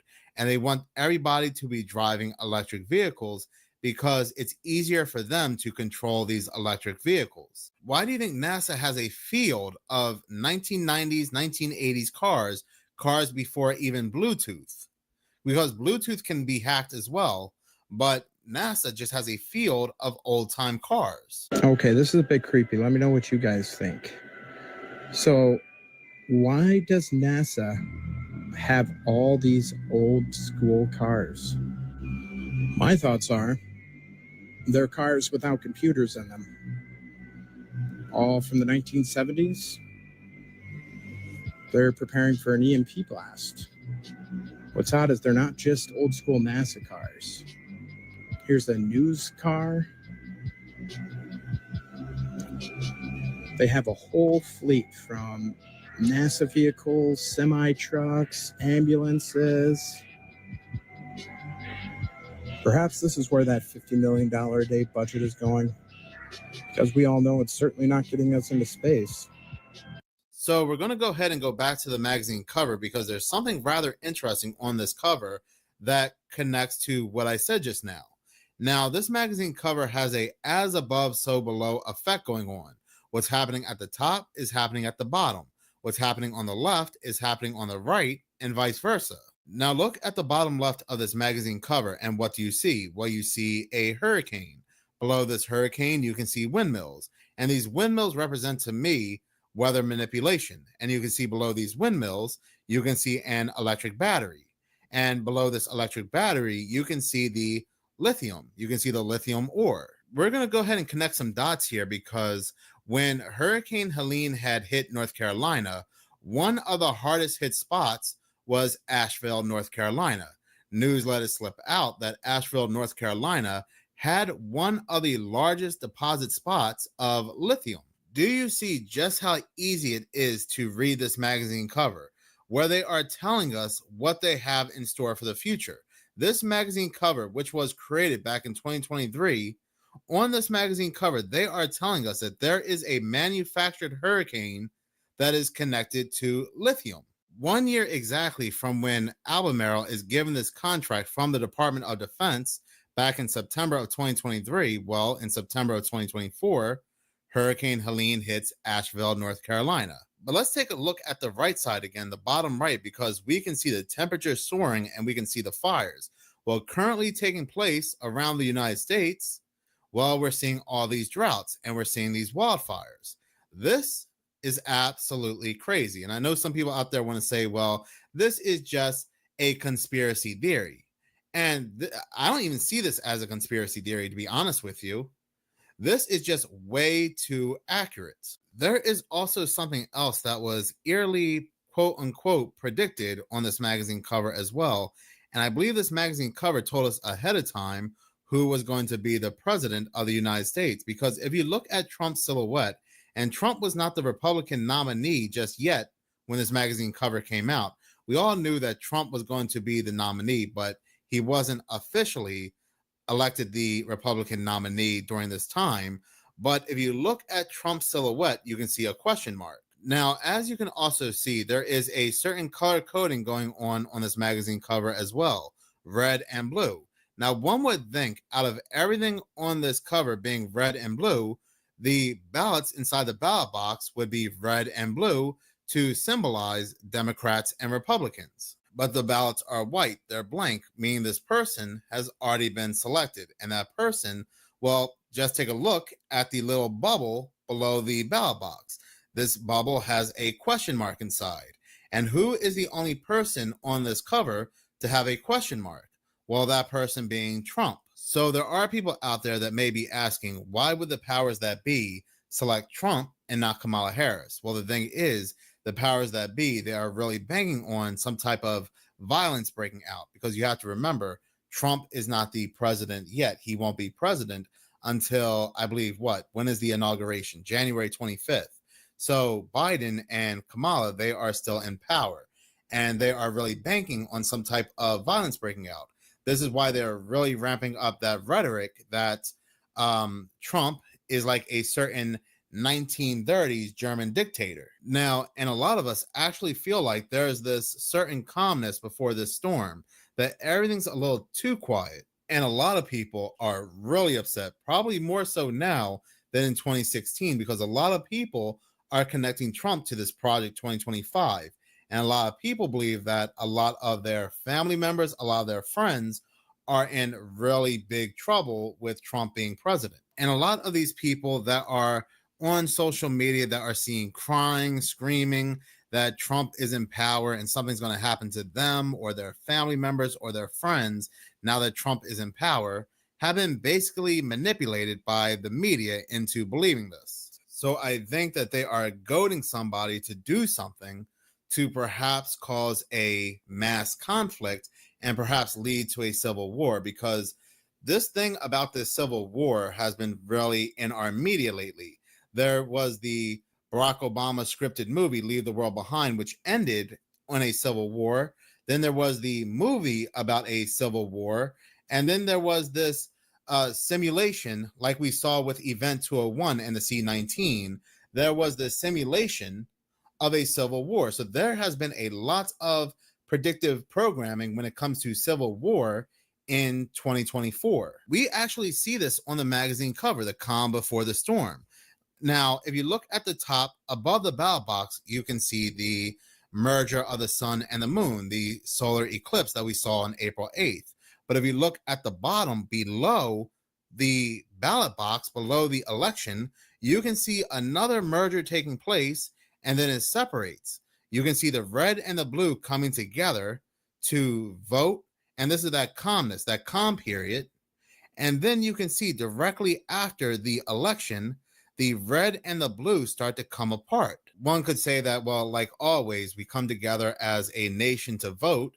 And then, like always, we are divided.